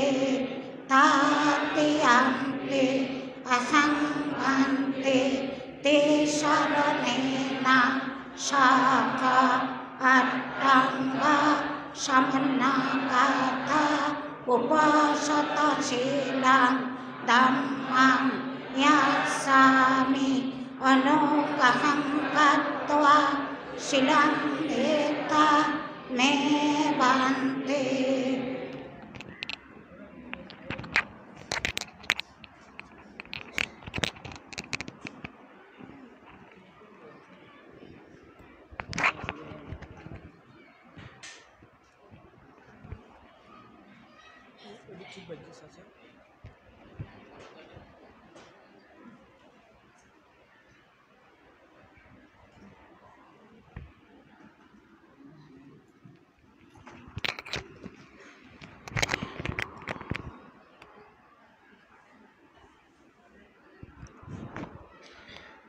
यामहं वदामि तं वदेत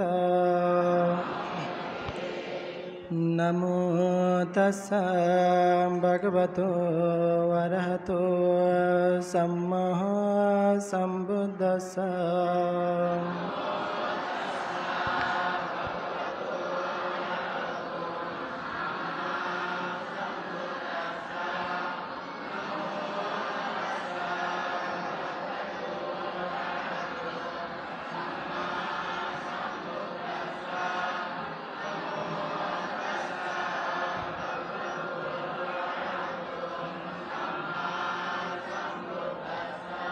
बुद्धं शरणं गच्छामि धम्मं शरणं गच्छामि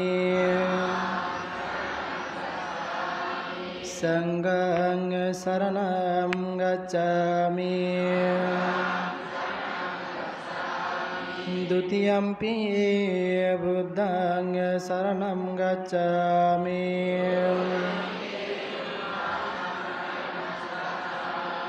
द्वितीयम्पि धम्मं शरणं गच्छामि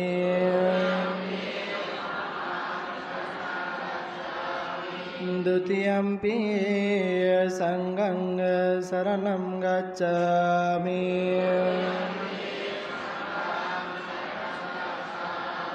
तृतीयम्पि बुद्धं शरणं गच्छामि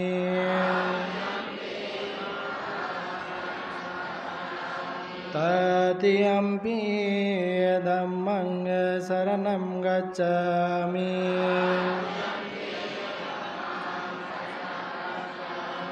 तृतीयम्पि संघं शरणं गच्छामि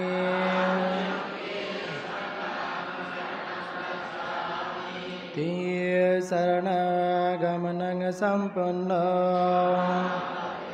पानातिपाता वीरमणि सिक्खापदं समादयामि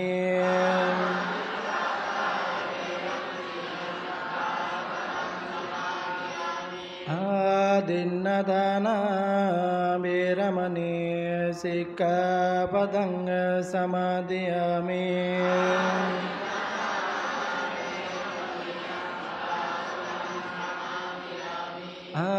ब्रह्मचर्य वीरमणि सिक्खापदं समादयामि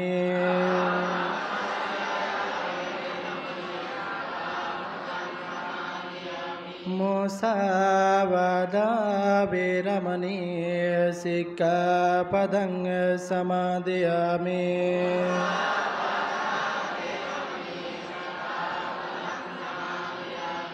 सूडामिर्यामज्जपमादट्टाना वीरमणि सिक्खापदं समादयामि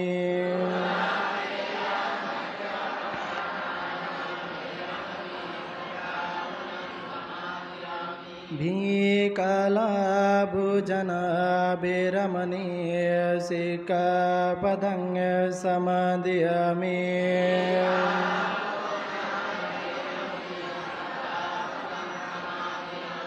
नस्सगीता वादिता विसुकदर्शना मालगन्धा विलेपना धारणमण्डना विभूषणटना वीरमणि सिक्खापदं समादयामि उच्चासना महासना वीरमणि सिक्खापदं समादयामि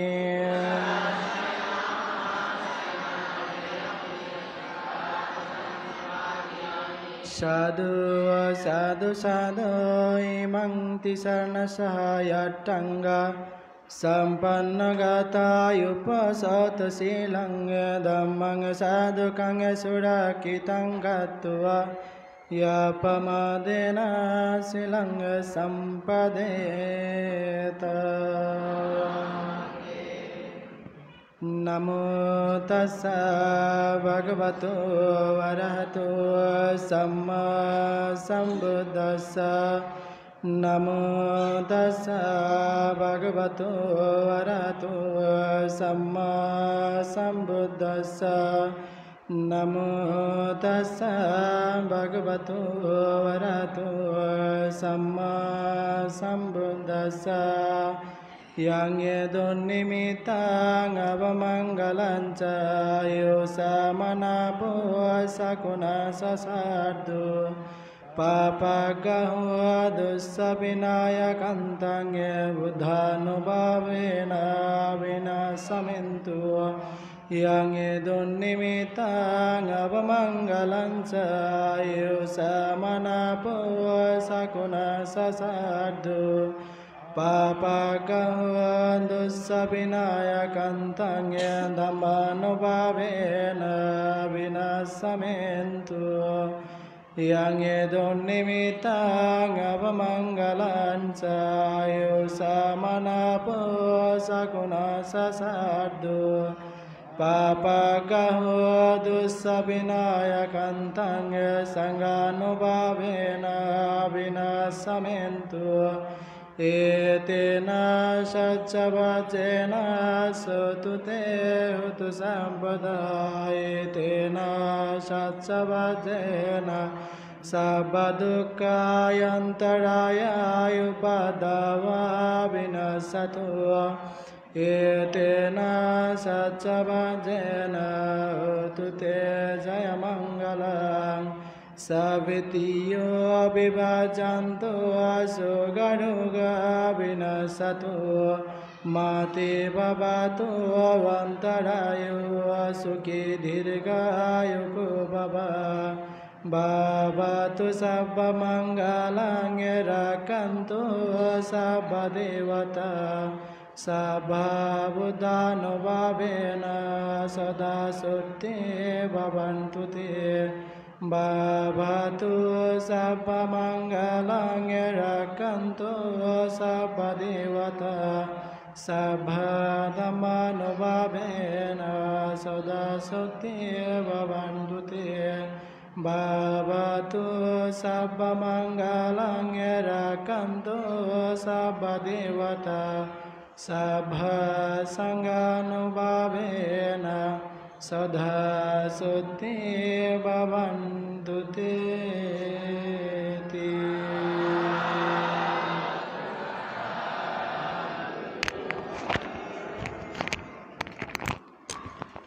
আমরা সবাই একসাথে বন্দনা করব নমো তস্যা ভগবতো আরহাতো সাম্মা সম্বুদ্ধাস্সা নমো তস্যা ভগবতো আরহাতো সাম্মা সম্বুদ্ধাস্সা নমো তস্যা ভগবতো আরহাতো সাম্মা সম্বুদ্ধাস্সা ইতি পিসো ভগভা আরহং সম্মা সম্বুদ্ধ দীক্ষা শরণা সম্পন্ন সুখাতো লোকভিধো অনুত্থারো পরিসাধম্মা সারতি সাথা দেবা সানং বুদ্ধ ভগবা ইতি স্বাক্ষাথো ভগবতো ধম্ম সন্দিঠিকো অকালিকো এহিপাসিকো উপন্নৈকো পাচ্ছাথং বেদি বিয় ইতি सुपटिपन्नो भगवतो सावकसङ्घो उजुपटिपन्नो भगवतो सङ्घो यायां पटिपन्नो भगवतो सावकसङ्घो सामीसि पटिपन्नो भगवतो सावकसङ्घो याधीधं सतारे पुरीस उगा आठा पुगाला ऐसा भगवतो सावकसङ्घो आहुनेय पाहुनेय दक्षिणेय अंजलिकरणेय अनुतारो पुयाके सा वन्धामि सतियं सम्भं सम्भटनीसो पतितिथां शरीरिखाधातो महाबोधि बुद्धरूपं सकलं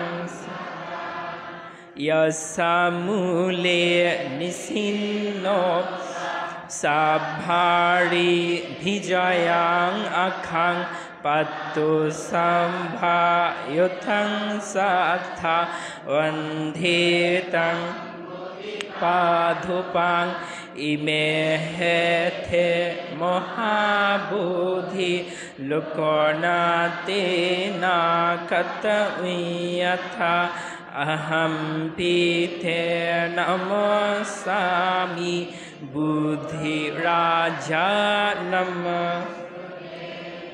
भण्डखण्डगुणापे एथं कुसुमसन्धति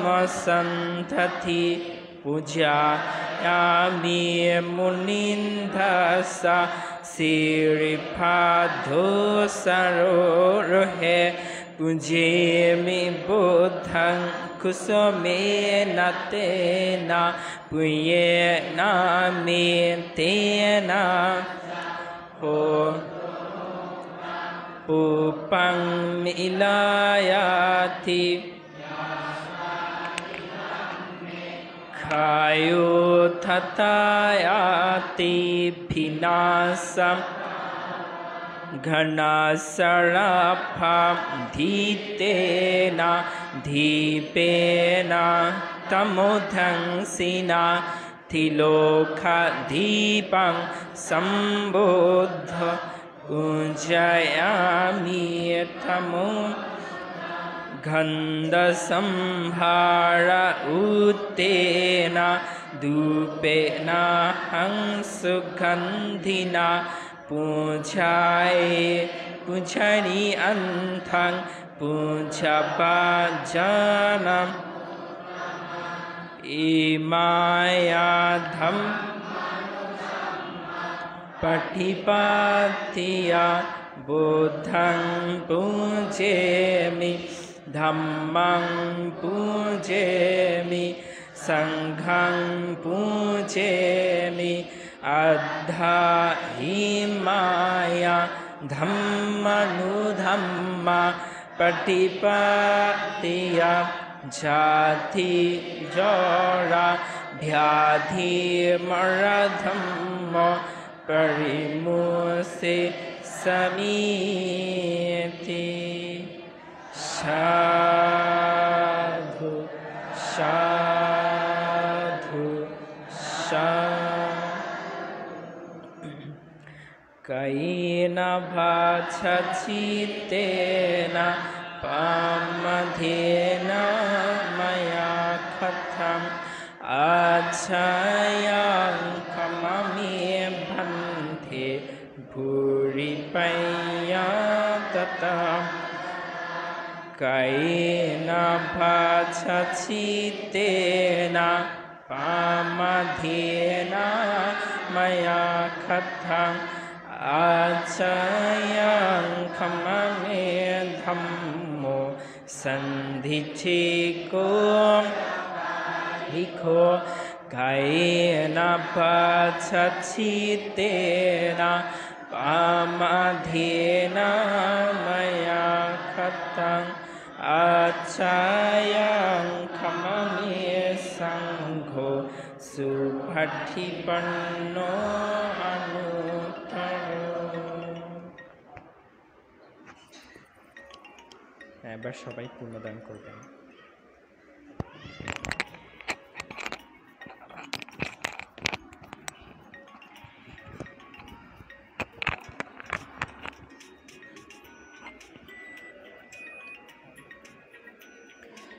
idang me yatinang hoto sukitahanto yatayo idang me yatinang hoto sukitahanto yatayo idang me yatinang hoto sukitahanto yatayo unname udakang watang etadinang bhavasati evameva yetu dinang petanang upakapati etabari bahapura paripuranti sagarang evameva yetu dinang petanang upakapati etavatassayamehi sampadang punya sampadang sabbe deva sabbe satta sabbe bhutayanumadanto sabba sampatti siddhya akasakatassa bhummata devanaga mahiddiga puyantang anumadetto chirarakkanto buddha shasanang chirarakkanto buddha deshanang chirarakkanto mangpharang imena puyakamena mame bala samagamo satang samagama hoto yabanibbana patiya idang me puyang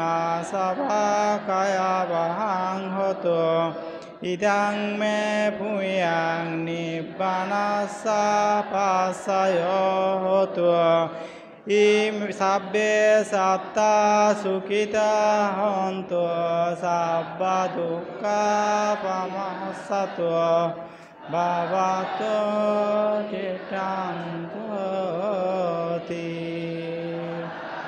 sadhu sadhu